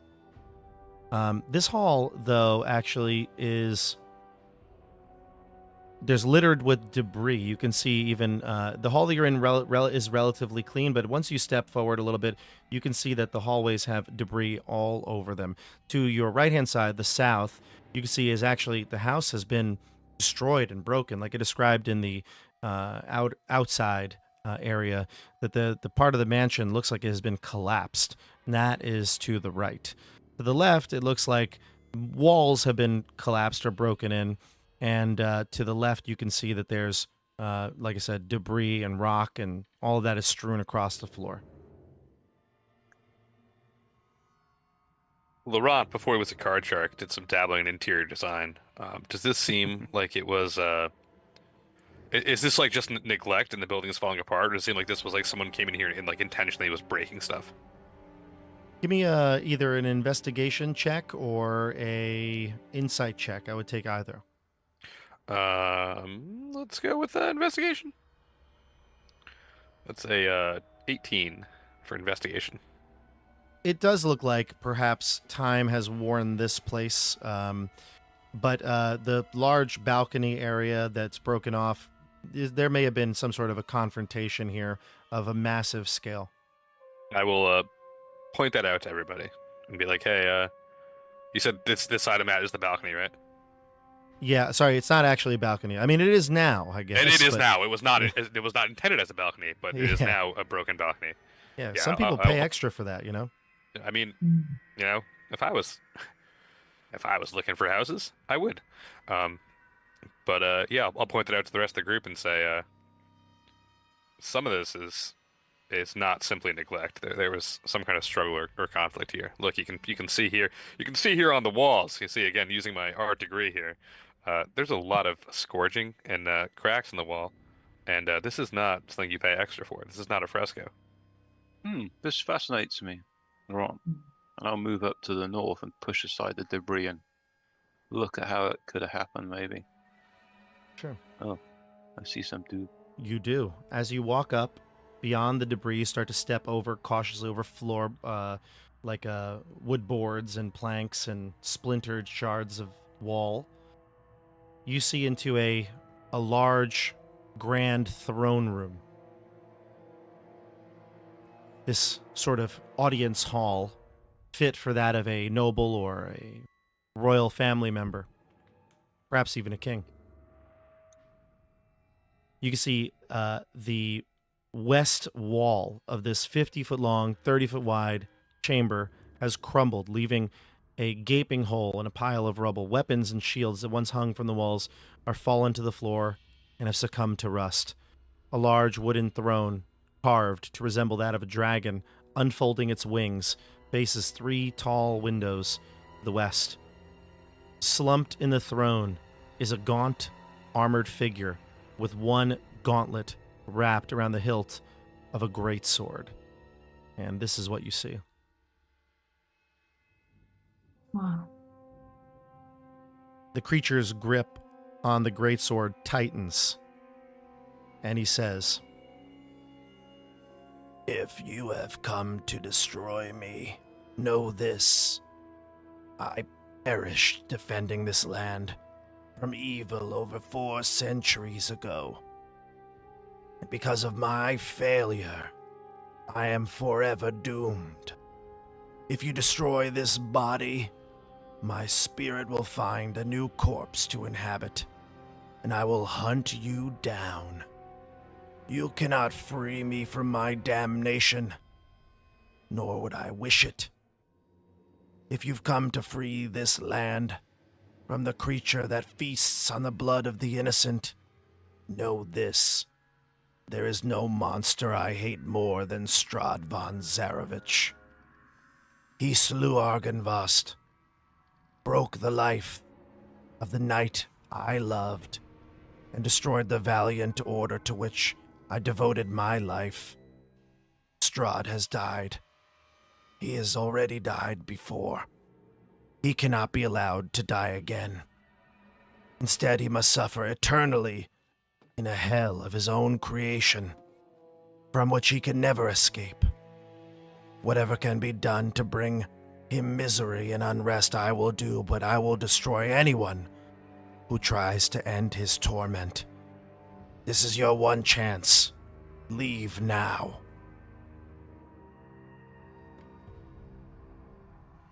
Well, so you slew him once?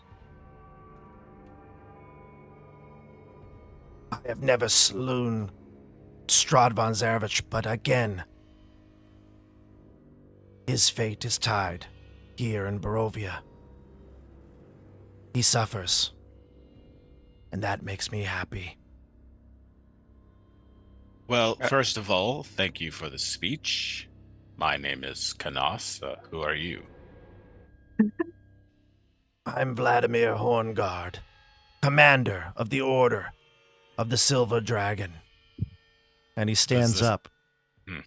and he grabs his sword in a more combat position. He seems pretty strong for his old-looking age. Wait And a he minute, says- wait a minute. He Vladimir. says, "Now you shall feel the wrath of Argynvost." And we're going to go into initiative here. Oh, man. Yep. Thought he was a good guy. No, Trying to negotiate, even- yeah. very angry. Like, how long has the dude been sitting there?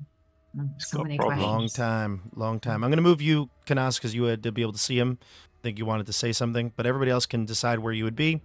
I'm putting Irina just behind the corner. I don't know, Dione, Laurent, would you have been witnessing this speech? Close to Rufus, because he's holding the torch. Okay, move your tokens to where you think you would be.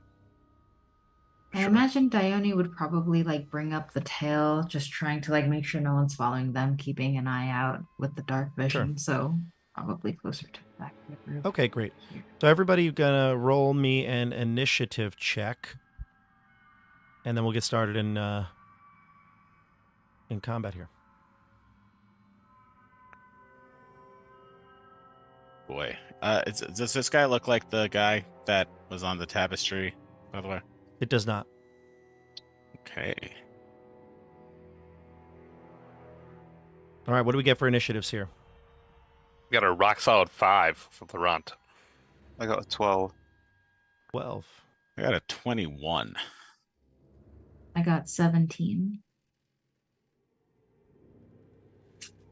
And what'd you get again, Tim? A 5.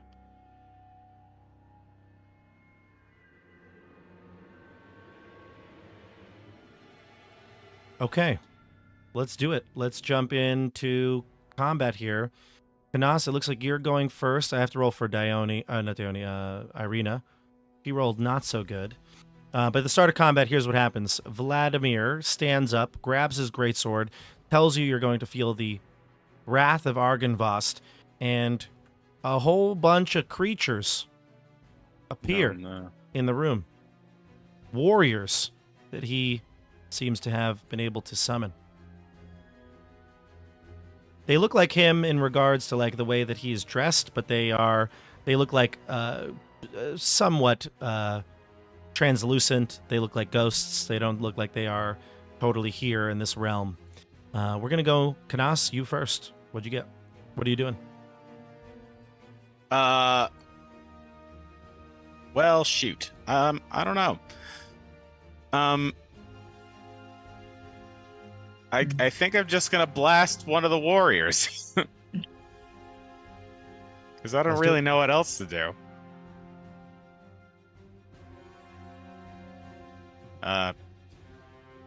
You know what? I'm gonna blast one of the warriors. I'm gonna blast the one on top right here, All right, go for it. and I'm gonna say, "You fool! We just came here for more information." But then I'll blast it anyway. Oh, it's an 11. In 11. 11 is Does not not. gonna. Does not. I hit. did not think so. And a 22. 22 hits. For 14 force damage. Okay, 14 force. That does go through. All right. Great. And you hit the top one, the north one? Yeah. I am gonna back up a little. And I will have Yune fly over here next to me and turn invisible. Okay, great. Yune flies and turns invisible as she goes. And then we'll jump down to Dione.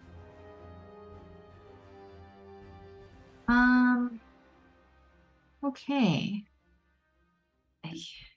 I guess. Yeah, Dione will also shout, "We didn't want to fight you, huh? We have the same enemy. This is stupid." And then Dione will also leap, hurtle into combat. I guess short sword drawn, although I have a sneaking suspicion that will be for naught. So 30 feet. I mean, how far can I even get?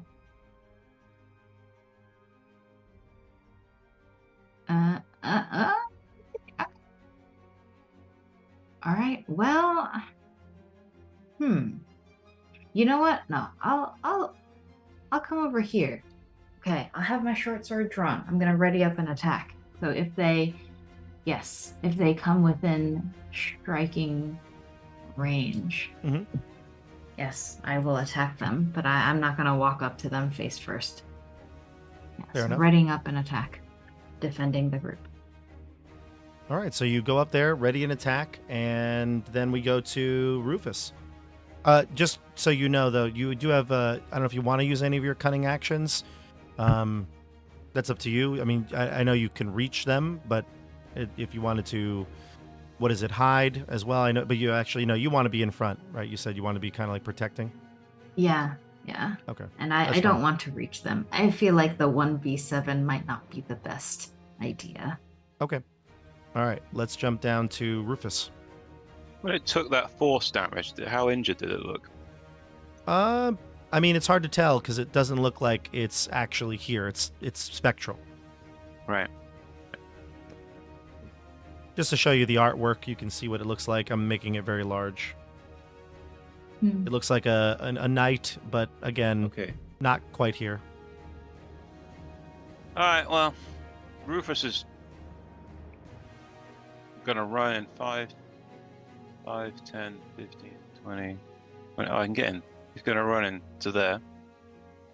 And what he does, he's gonna do bonus action magic weapon on his sword of the Burgomaster. Dragon worshipping scum. Oh. And he really doesn't like wolves. And paladins that worship an animal to him is disgusting. Dragons aren't animals, though. It's a beast. They're magical creatures. To Okay, him, go ahead. they're an animal. Fair enough. It's like bestiality. It's a non-god, so it's an animal. Disgusting. And he's going to attack it with +1. Okay. 15. A 15. You miss. He does look like he's wearing half plate armor. so it doesn't hit. Yeah, misses. Uh, He attack actually again. is there though. He's not a ghost or anything like that. It doesn't look like Oh. a ghost. Yeah. I got 11, so I'm not going to hit him again. I have 3, like, what's it called? Inspiration. Inspiration. I'll use an inspiration to reroll the second one. Sure. Yeah, that's better. 27. 27. You hit. So it's going to do 8 plus 1, 9 slashing damage. And I may as well do a level 1 smite. Sure. Is he a... Do I get the extra spite for him being undead? He is undead. Alright, good. So it's an extra 12 radiant damage. Cool. All right. And So what's the Rufus total? doesn't like this dude at all. Like, something's happened to Rufus. He looks really mad. Is it a total of 20 damage, Rufus? Yes. Cool. Yeah, you smite him, and that radiant energy sears right through his flesh, and he looks to you with his target of retribution. It's actually 21 damage because of my magical weapon. All right, added that on. Anything else from you, Rufus? That's it. All right, now we jump down to Laurent. All right, I would like to. Earlier, I rolled my die to get the bonus action for my deck of magic cards, essentially. Mhm. So I will pull out the Tales from Beyond is the official name. I'm sorry. I will pull out that, and I will bestow the Tale of the Phantom upon Rufus. And so Rufus immediately turns invisible. It's the same one I had last time, believe it or not. But I will post it in the chat. But Rufus turns invisible, and if he chooses to attack before the next turn, he gets they take necrotic damage as well, which probably isn't great against ghosts, but you know. Before what next turn? Before your next turn? Before yours. You are invisible until the end of your next turn. Oh, Wow. okay. And if you hit a creature while you're invisible, the target takes necrotic damage equal to my Bardic Inspiration die. This is going to be great. So, yeah, is that your action? Do you have anything else to do? That's my action, and for my bonus action, I'd like to creep on forward a little bit closer. Like Dione, I think the 7v1 is not great, but like a little bit closer is okay for me. So this is great. So you turn Rufus invisible. Vladimir looks to his posse and he tells them, "Go slay them all. This one is mine." And he looks right at you, Rufus. You're invisible, and you know you're invisible. He sees exactly where you are. The rest of them I move. hate it. 1, 2, 3. They move, and they do run, but you get the sense that they probably could glide. In fact, like the one that's maybe closest to you, Laurent, will like jump through the wall and then come back behind you before the imagine others like the flank you. ghosts from Lord of the Rings, Return of the King, where they're like not really walking. That's I gotcha. exactly what I thought in my mind too. The Yeah, army that was in the tomb, the kings that were in the tomb. Yeah. Yeah. All right, so 3 are going to surround you. 3 will go for Dione, and Vladimir is going to step off of the throne area and attack Rufus. This So didn't go nearly Rufus, as planned. we'll do you first, Rufus, just to show you the power of Vladimir Hornguard. What is your armor class right now? 18.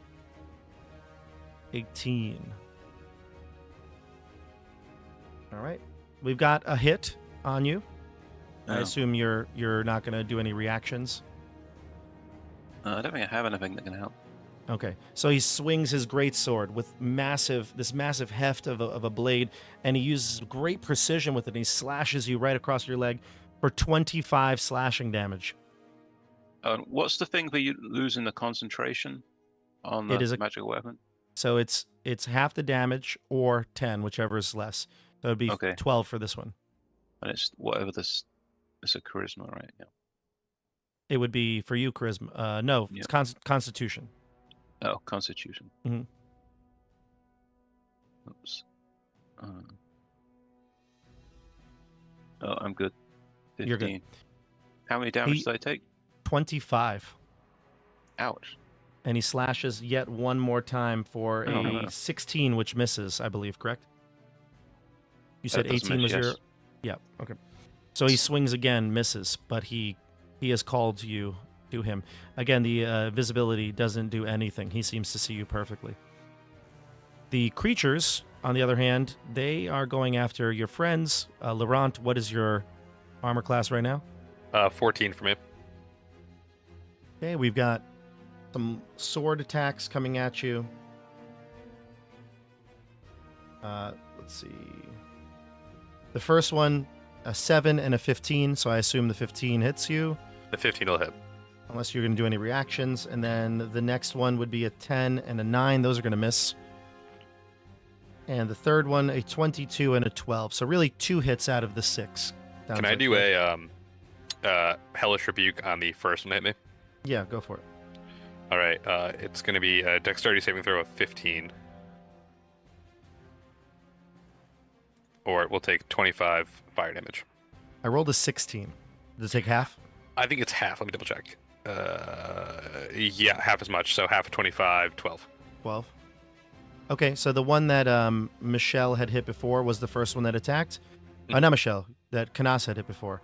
Had hit, and that one is injured. You can see it starting to fade from this reality. We'll call it bloodied. Good. The others, as they attacked, I think a total of 11 damage. It's force damage, not like slashing or piercing or anything like that. 11, and the first one that hit you was 8. So it's 19 damage in total. Oof. Okay. Thank you. All right. Dione, the same sort of attacks on you. They are long swords, but again, they're spectral, so they have more of a force damage effect than slashing. Do I still have my damage resistance? You do, because you get resistance. Our rules for werewolves are that you gain all the resistance unless it's a silvered weapon. Okay. So it is going to be a 16. Does that hit you? Yes, it does. So you're going to take 10 force, so it'll half to 5. The second one is going to attack you. And I get a crit and a 14. Does the 14 hit you? No, it does not. So the crit is the only one that hits for 13 force, which ends up being 6. Okay.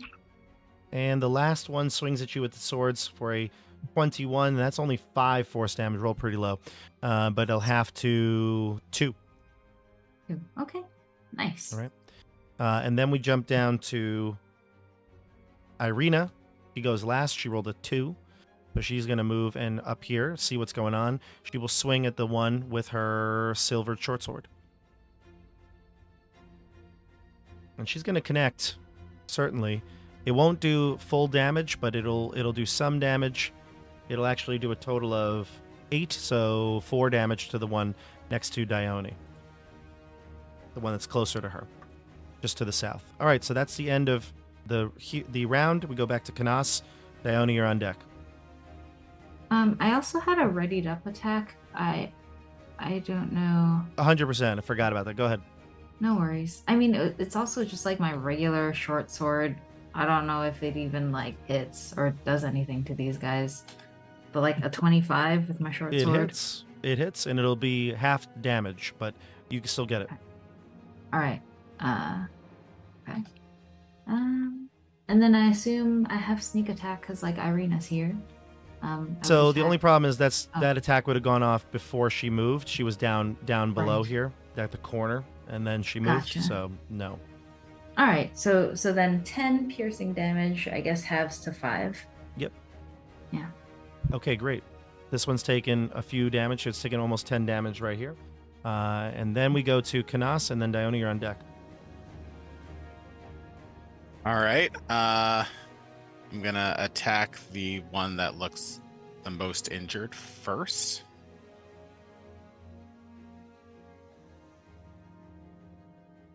A 17. That hits. That's going to do 8 force damage. Nice.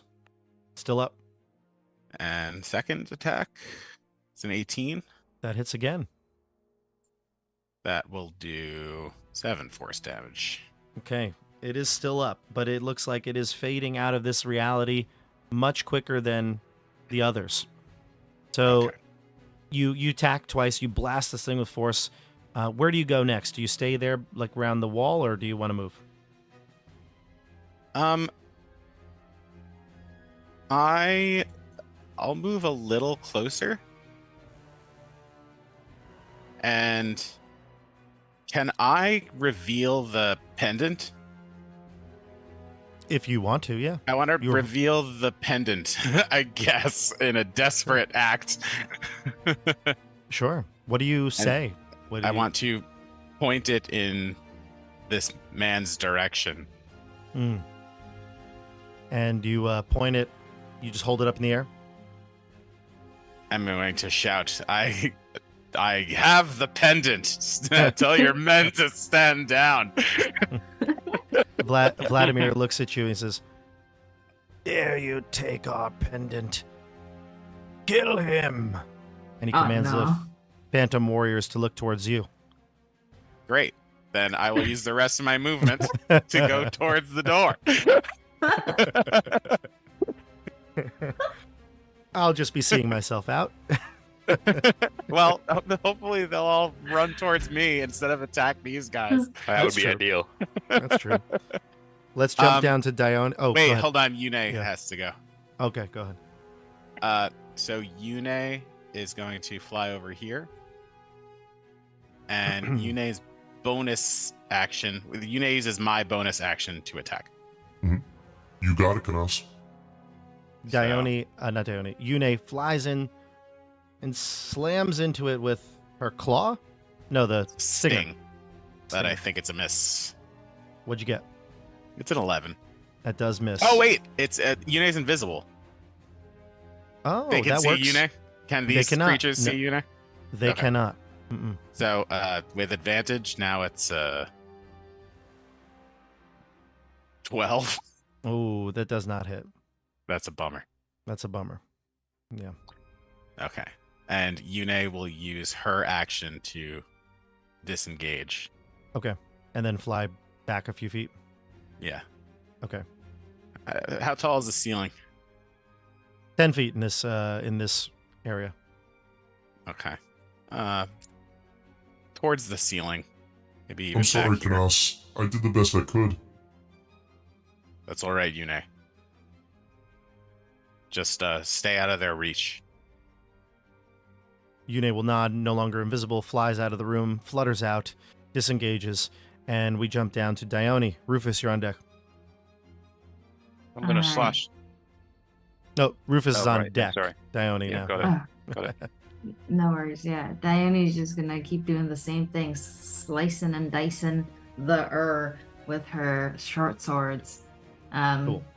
And like in between slashes, she'll be like, "Once again, we have the same enemy. Why are we even fighting?" Okay. anyways. All right. So we have a short sword attack, 23. And I'm attacking this one here, which I assume is also the one that Irina attacked. Trying to Yes, chip mhm. away at it. Assuming I get sneak attack this time because do. Irina is here. Yeah, so that's 10 total damage, which halves to 5. Yep. And then I'll attack with my other short sword that I have in my offhand for my bonus action. Cool. Which gets another 23 to hit. You hit. Sweet. And this time it is just the Yeah. no offhand sneak attack. damage, which doesn't include your dex either. So, Oh, yeah, it should be 1d6. yep, it looks like it Wait, did it right. why? Just a 5. Oh Yep. my god. Okay, ignore the second roll. Sorry. 5. Yes. Yeah, looks should like be just a 5 5 is damage. correct. Yep. Mhm. Cool. Okay, and I'll half that to 2. All right, so now, are you staying there? You are, right? Yes. Okay, great. Now we go to Rufus. Laurent is on deck. All right. Rufus is going to slash at him. The long sword again. He gets 26 to hit. Ooh, Vladimir's not going to be happy about this. Oh, take this, Vladimir. So it's... Oh. The worst I could get, 6 plus 1 is 7. Okay. And let's give him a level 2 smite this time. So 7 plus... Oh. 18, so a total of 25 damage. Okay, great. Excellent. And the radiant light sears through his flesh yet again. And you can see this does cause him great discomfort. It seems like the radiant damage is not... I wouldn't say it's like... I'm not saying it's like very effective in the sense that it's like he's vulnerable to it. But being undead, it seems to be hurting him in other ways. Like it seems to really bother him, the radiant light. It doesn't do double damage, but it may have other effects on him. And you can see, as he is damaged, the Gwaindire gives me great strength. And I do my channel divinity, and I get 8 plus 6. I get 14 hit points back. Excellent. Excellent. He's grabbing at his wounds. You can see the radiant energy searing through it. They don't seem to it seems to like burn as the wound is like still like singed skin. And I hit him again with a 19. Does that hit? That'll connect. Yep. Mm-hmm. And then more damage piles on. Oh no, 6 again. So 7 more. Okay, great. So that's 7 plus 18 plus 7, 14, 32 total. Excellent. Nice job. Excellent turn. He's not happy with you, and he'll get his revenge in a bit. Laurent, it's your turn. All right, I would like to use my action to re-roll on the Tales from Beyond. So I'm just going to roll a d12 here. So I got another card pulled out, and it's going to be it's a Tale of the Traveler, which we'll find out more about next turn. And then for my bonus action, can I cast Hex on the one that is right in front of me? This one? Yeah, the one south? that's already damaged. Oh, the one that's already damaged. Yeah. Yeah, sorry. And that's it for me. No damage this turn. Just those two setting things up for next time. Okay, great. Vladimir he already commanded his warriors to go towards Canas, so they will. Dione and Irina, you can take an attack opportunity as this one leaves and flies through the wall and will go towards Canas.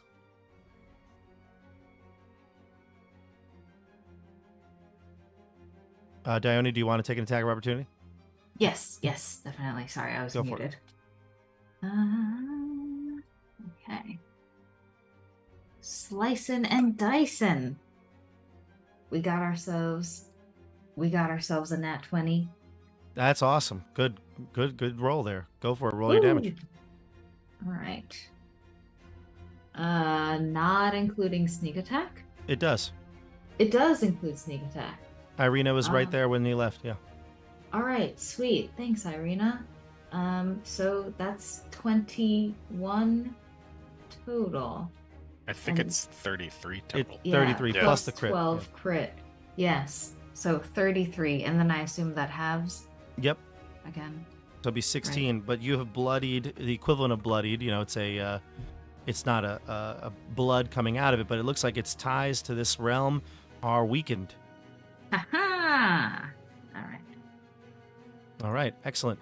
It does get away though. Irina will take a swing at it just because she's there too, and that's going to be a 19 on the die, so she'll hit and do a total of 4 damage, which halves to 2. Okay, great. And now the other warriors are going to attack Canas, or not Canas, Laurent. Let's do their attacks first. Laurent, your AC was 15, you said? 14. Okay.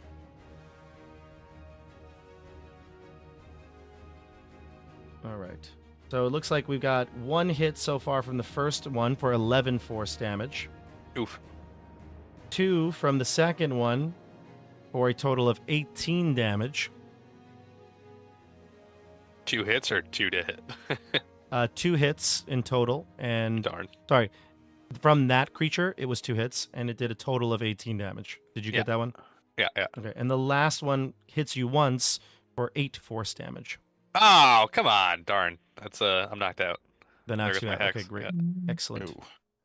All right. They will move and position themselves around the crew here. And then we'll go to Vladimir himself. Canas, not Canas. No, sorry, I forgot. I want to attack Canas. Yes. Canas, the first 2 attack you. 15, does that hit? I have a 15 that hits, right? That hits. Yep. So it hits you for 11 force damage. Okay. The second one swings twice. The highest it gets is a 17 for 11 force damage. Got it. And the last one swings and gets a 10 as the highest and misses you. Okay. And these things just like flew through the wall. You were trying to get to that curtain right there. There's like a curtain that separates the room. You can see right here. I actually could probably open it just so you can see it. It's a curtain, so it's not like it's really too obscured, but it's another back room here. And the creatures flew through the wall just to the west and attacked you. How much damage did you take this round? I took 22. Cool. All right, 22 damage. Vladimir himself now. He looks to you and he says, "How dare you call Argynvostholt a weak patron when you follow some Gwain lord? Take this!" And he's going to swing his greatsword at you twice. We're looking at one hit on you, Rufus, for 22 damage. Nah. He swings twice, the other misses though. I don't even know what a Gwain lord is. And he swings his sword. Button, sorry. Yeah, you do have to take Constitution, don't you? Yeah, I got 20. I saved it. How many damage did you say? I did 22. 22. All right. Vladimir will position himself over here, and then we'll end his turn. We'll go Can I say something? Yeah, please. Rufus shouts, "To me! To me! He is the key!" To your crew you're referring to, right? Yeah. Okay. Yeah, I was thinking the same thing, just a little bit too late. So Irina will attack the one that's been bloodied. She will get, unfortunately, she rolled a 2, so that doesn't help. She's going to use her movement. Yeah. She's going to listen to Rufus, and she's actually going to run through the creature, wondering if it would work in the first place, and it does. She can run through it, and she will not take 3 attacks of opportunity by running past this guy, but she'll take 2 and draw their reactions. Let's see. See if she gets hit. First one gets an 18, the second one gets a 23. She takes a total of 15 force damage, but she does draw their reactions. Okay. All right, so that's Irina, and then we go to top of the order here. Canas, Dione, Rufus. All right. I think I'm going to... let me first just move up here, and that one of them is going to get an attack of opportunity on me. One attack? Yep.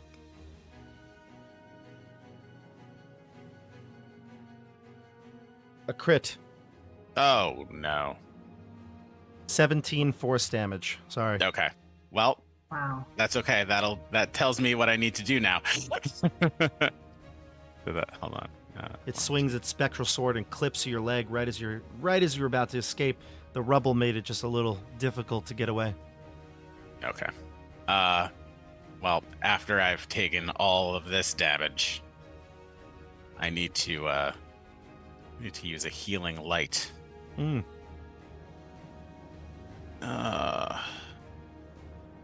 Sorry, if you could just give me a second, I want to see if I could divvy it up so I could give myself some and give some to Tim or Laurent.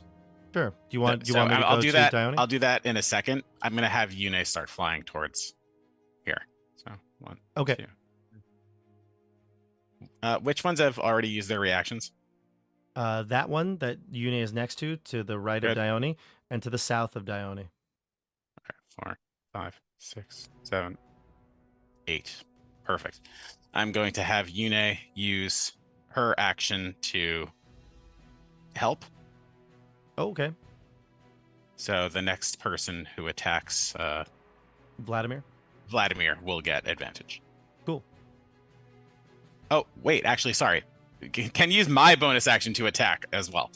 Oh, perfect. Yeah, that's right. Exactly. Your bonus action, and then her actual action will be to help. Yes. Go for it. So bonus action. There we go. Nice. That's a 23. It'll Yune do coming in big. five magical piercing damage. Sweet. And here's the poison if it does anything. It does not, All unfortunately. right, I'm not going to bother then. Yeah. But 5 magical damage goes through. Yep. All Okay. right, excellent. So in the meantime, you can go to the next person while I try to figure this out. Dione. All right.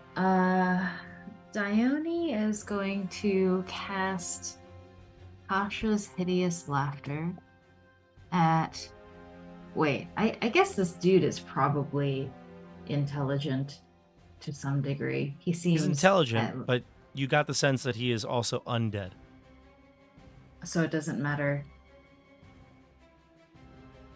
Well, like, are you... I don't know. You've used Tasha's laughter before on things, and I think it actually didn't work on something, correct? I don't remember. I feel like you might have. You would probably... you've been in this realm enough.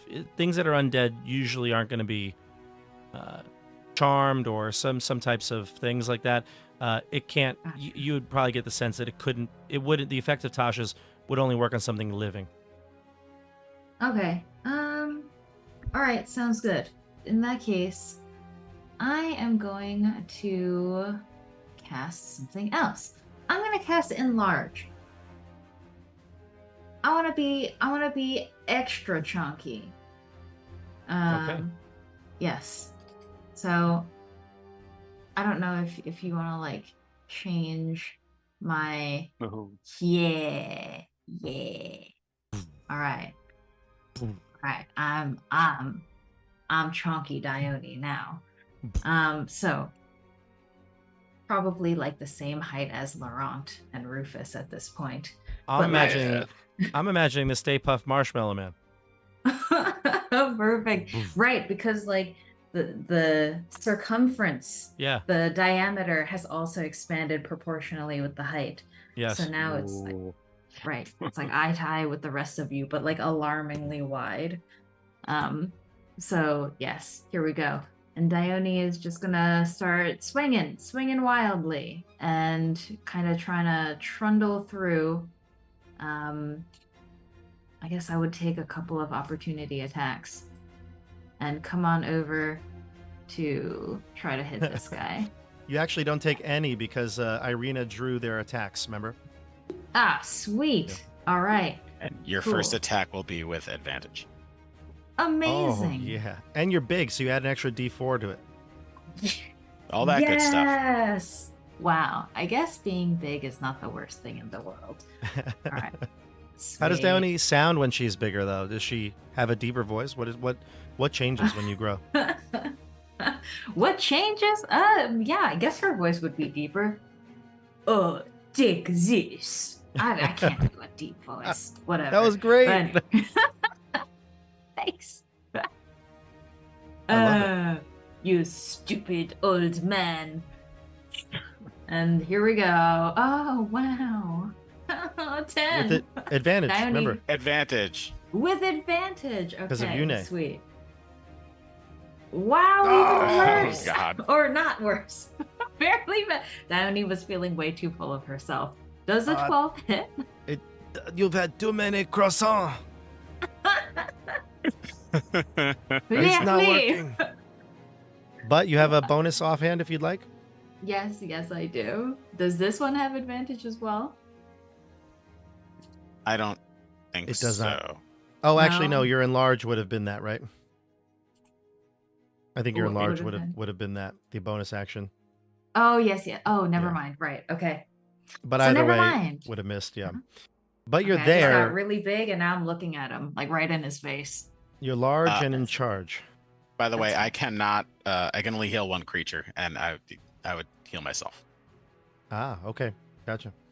So you heal yourself 21, I see the roll? Yes. Okay. All right, so that's the end of the 2 turns there, and we go to Rufus, you're next. I'm going to keep swinging at him with my longsword. Go for it. Do it, Rufus. 14. Does not hit. All right, second swing. 22. That'll connect. So we got another 6, hopefully. 8. 8 plus 1, 9 damage. And I'm going to smite his butt as well. 3d3. So 9 plus 3d8. Oh. I rolled twice. I guess I should take the first roll. Yeah. Unfortunately. 12, which is a total of 21. Very nice. And again, the light energy searing through his skin. He does not like this. He's angry. He's surrounded. Anything else from you, Rufus? All right. Then we go to Laurent. Give me your death save. Sure thing. No. I rolled the clock already. I sent it to you, I think. Oh, right. That's right. The clock. I don't see it. Did you I will message it to just you. like text message? I can, yeah. It's a little bit further up. It rolled just to the DM. Oh, maybe that's why. Okay. I don't see it. It's all right. I will. Yeah. Text me. All right. One click of the tick of the clock. Oh boy. Should I even look at it? I mean, you should probably Is know. it even? But, should you I? know, it's never good. What if when I you're on the- didn't when you're on even the know? death clock. Yeah, what if I didn't even know? All right, I found it. I see it. I'll keep track of it. We go to Vladimir next. Rufus, you are angering him like no other. He's going to attack you. He wields his greatsword, hefts it up in the air. 25 for 19 damage. He's Are you still up? becoming weakened. Are you still up? Yeah. He'll swing again. Oh, no. Oh, I mean, yay. 14. He misses you. I guess you wanted to name the title TPK. TPK. He's going to move, though. He's not happy with where he's at. Well, actually, no, because he's kind of surrounded. But his crew will start to help him out. So we'll go to the crew. And this one will just come around on the other side. All right, the others will pummel onto Canas. Let's do the ones around Canas first. Get those out of the way. You said your AC was 15? Yes. You get hit twice by the first phantom for Great. a total of 14. So it's 7 and 7. Mm-hmm. The second one attacks you twice for a total of 13. 2 hits again. I'm down. Okay, you go down. Wow. TPK, baby! And then the other 2 here, one goes after Dione. You're going to take 2. No, one on Irina, one on Dione, and the other on Rufus. 1 each. So let's do those ones. Rufus, you first. Nat 1 and a 20 for 11 damage. Oh, crap. I'm down. Oh, yeah. Dione. It's over. It's Jover. Dione for 20 hits you for 11. Yes. Half And- 5. Yep. You not halved. You get Oh. your proficiency subtracted, so That's right. it'll be 8. Yes. And then on Irina for 6 damage and 5 damage, which is 11. She's still awake. Or awake. She's alive, I should say. 21. Yep, she's still up. Okay. All right. Not good. Let's jump down. Does Yune stay with you, though? Or does she go away? I'm pretty sure if we're following the find familiar rules, then Yune goes away. Yune goes away. Is this Yeah, the you first just time you've take- gone down? I think so, yeah. It might be, yeah. So you're just gonna take more of my hit points and make me completely useless. Canas, no! I'm changing my whatever it is. I don't want to count on Yune anymore. Well, we're kind of dead. We have no heal. Oh yeah, well, All right. That's. I mean that's the other real problem. Can you guys hear me or no? Yeah. Yes. Okay, good. Let's go to. Let's see. It would be top of the order here. Irina, then top of the order. All right, so let's see. Irina, what does she have? I forget. Did we give her anything or no? She doesn't have potions or. I don't think she does she? It's just like a silvered short sword or something. She has that, yeah. But let's see. She's going to try to lead with Vladimir. Yeah, that's what she's going to do. Yeah. She's going to say to him, and let's have a roll for it as well, just because she's an NPC. She gets a 17 on her roll, and she's got pretty good persuasion, actually. She has a +5 to it, so she's going to end up being a 22. And she's going to say, please, Vladimir, Sir Horngard, we'll leave. Right, Dione, we'll leave. We promise. We won't do anything that you want. Strahd can live in misery for the rest of his forever soul trapped here. We'll leave. And she looks to Dione. Do you agree? Oh, yes. Happy to go. Like I was saying from the beginning, we have the same enemy. We do not want to fight. Yes, let Strahd suffer forever. I hope he never has another pair of shoes and he just has to walk barefoot across all the gravel and stones. I hope that he is forever naked in front of all the people who he wants to respect him, and so he is forever embarrassed. Yes, suffering for Strahd, please let us go.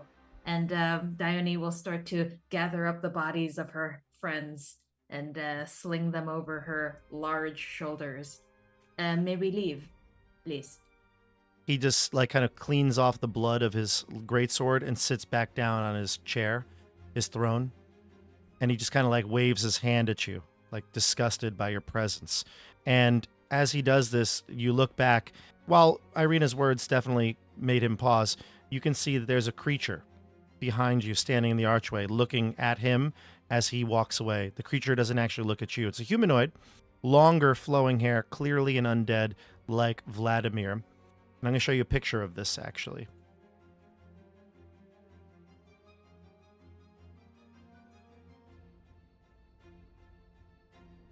This is the creature that stands in the doorway. He kind of looks like a little bit like the, what was it, the White Walker in Game of Thrones? I forget the name. Kind of does. Yeah, the Night King. The Night King, thank you. Yeah, kind of like the Night King, except red eyes glowing there in the archway. And he seems to be not necessarily concerned with you all, but he's concerned with Vladimir, as Vladimir again tends to his own wounds, touching his where the radiant blade attacked him, and he sits down, cleans off his greatsword. The rest of you start to gather. Now, here's how it's going to work. The round is going to go. We're going to keep the clock going because these are death clocks. Canas and Rufus, did you roll yours yet? No. Can you roll your death clock? Actually, why did I think we were doing text? Am I wrong? Did we do it? Are we doing it a different way? I can't don't remember. Okay. Let me go to we my wrote it drive. down somewhere. It's in the description, actually, of our video, so I'm going to go to it. Death saves equals secret roll. That's all I wrote down. Oh, yeah, so Tim, it's not death clock. You're thinking keep on the Borderlands. Oh, okay. Yeah. So Sorry, Tim, I'll make a death save just to you. Yeah, you can do that. And same with Rufus and Canas. You can give me a death death saves secretly to the DM or whatever. I just did mine. Mistakenly Did it roll go them. Okay. I passed one. Well, you don't tell people. No. But yes. I may have passed one. I may Okay. not. Oh my god. It's a mystery. We'll never know. The tension is so high. Sorry, I haven't done this in a million years. How do I roll to you, Bob? On D&D Beyond, when you click on the dice on the side, before you roll it, there's an option to Dungeon Master to sell over to everyone. Yeah. Oh. Oh, I'm using Roll20. I've got no idea on Roll20. Roll it. It's fine. Nobody look. All right. All right. I'm still hung up on what it's- Rufus got. I've got no idea what Canas got. Yeah, it's /GM roll or GR. Anyway, for next Guns time. N' Roses. Yes, exactly. Is it GR or GM? Or the short GM. form is just GR. Oh, apparently. GR. Okay. Okay. Great. Excellent. All right, so real quick, here's what's going to happen. As the Phantom Warriors disappear, they kind of like get called off. You can see this undead creature standing in the doorway, the archway, looking over at Vladimir. And Dione and Irina drag the bodies of Rufus, Laurent backwards. That's going to take a round. Okay, they drag you out. So, Rufus, give me a death save. Laurent, give me a death save. And Canas, give me a death save.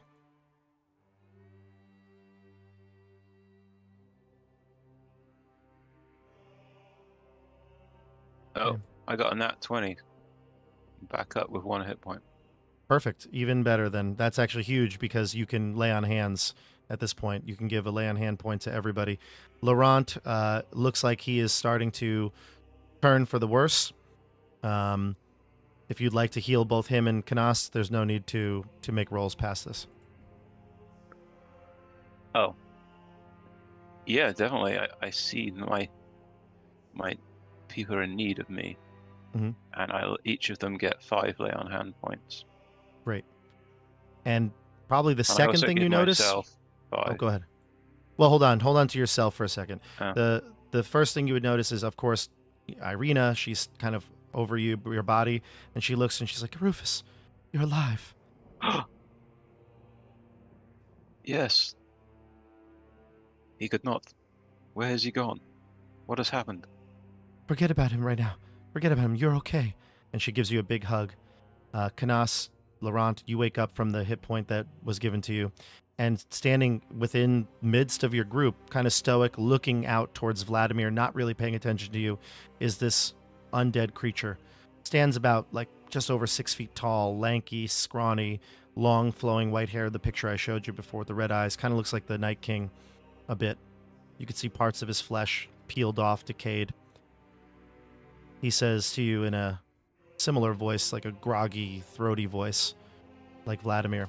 He says, you should come. We have much to discuss. And he starts to walk away towards the northern side of the room. And that is where we're going to end it for tonight. Thank you for your mercy, Bob. Well, to be honest, I actually think a lot of that hinged on Irina's roll there. That's why I made an actual roll. Had she rolled poorly, she probably wouldn't have been able to persuade him to stop. But that's the way D&D is sometimes. Sometimes you run into a Vladimir Hornguard, and he's not going to take none of your nonsense. But, well, that was intense.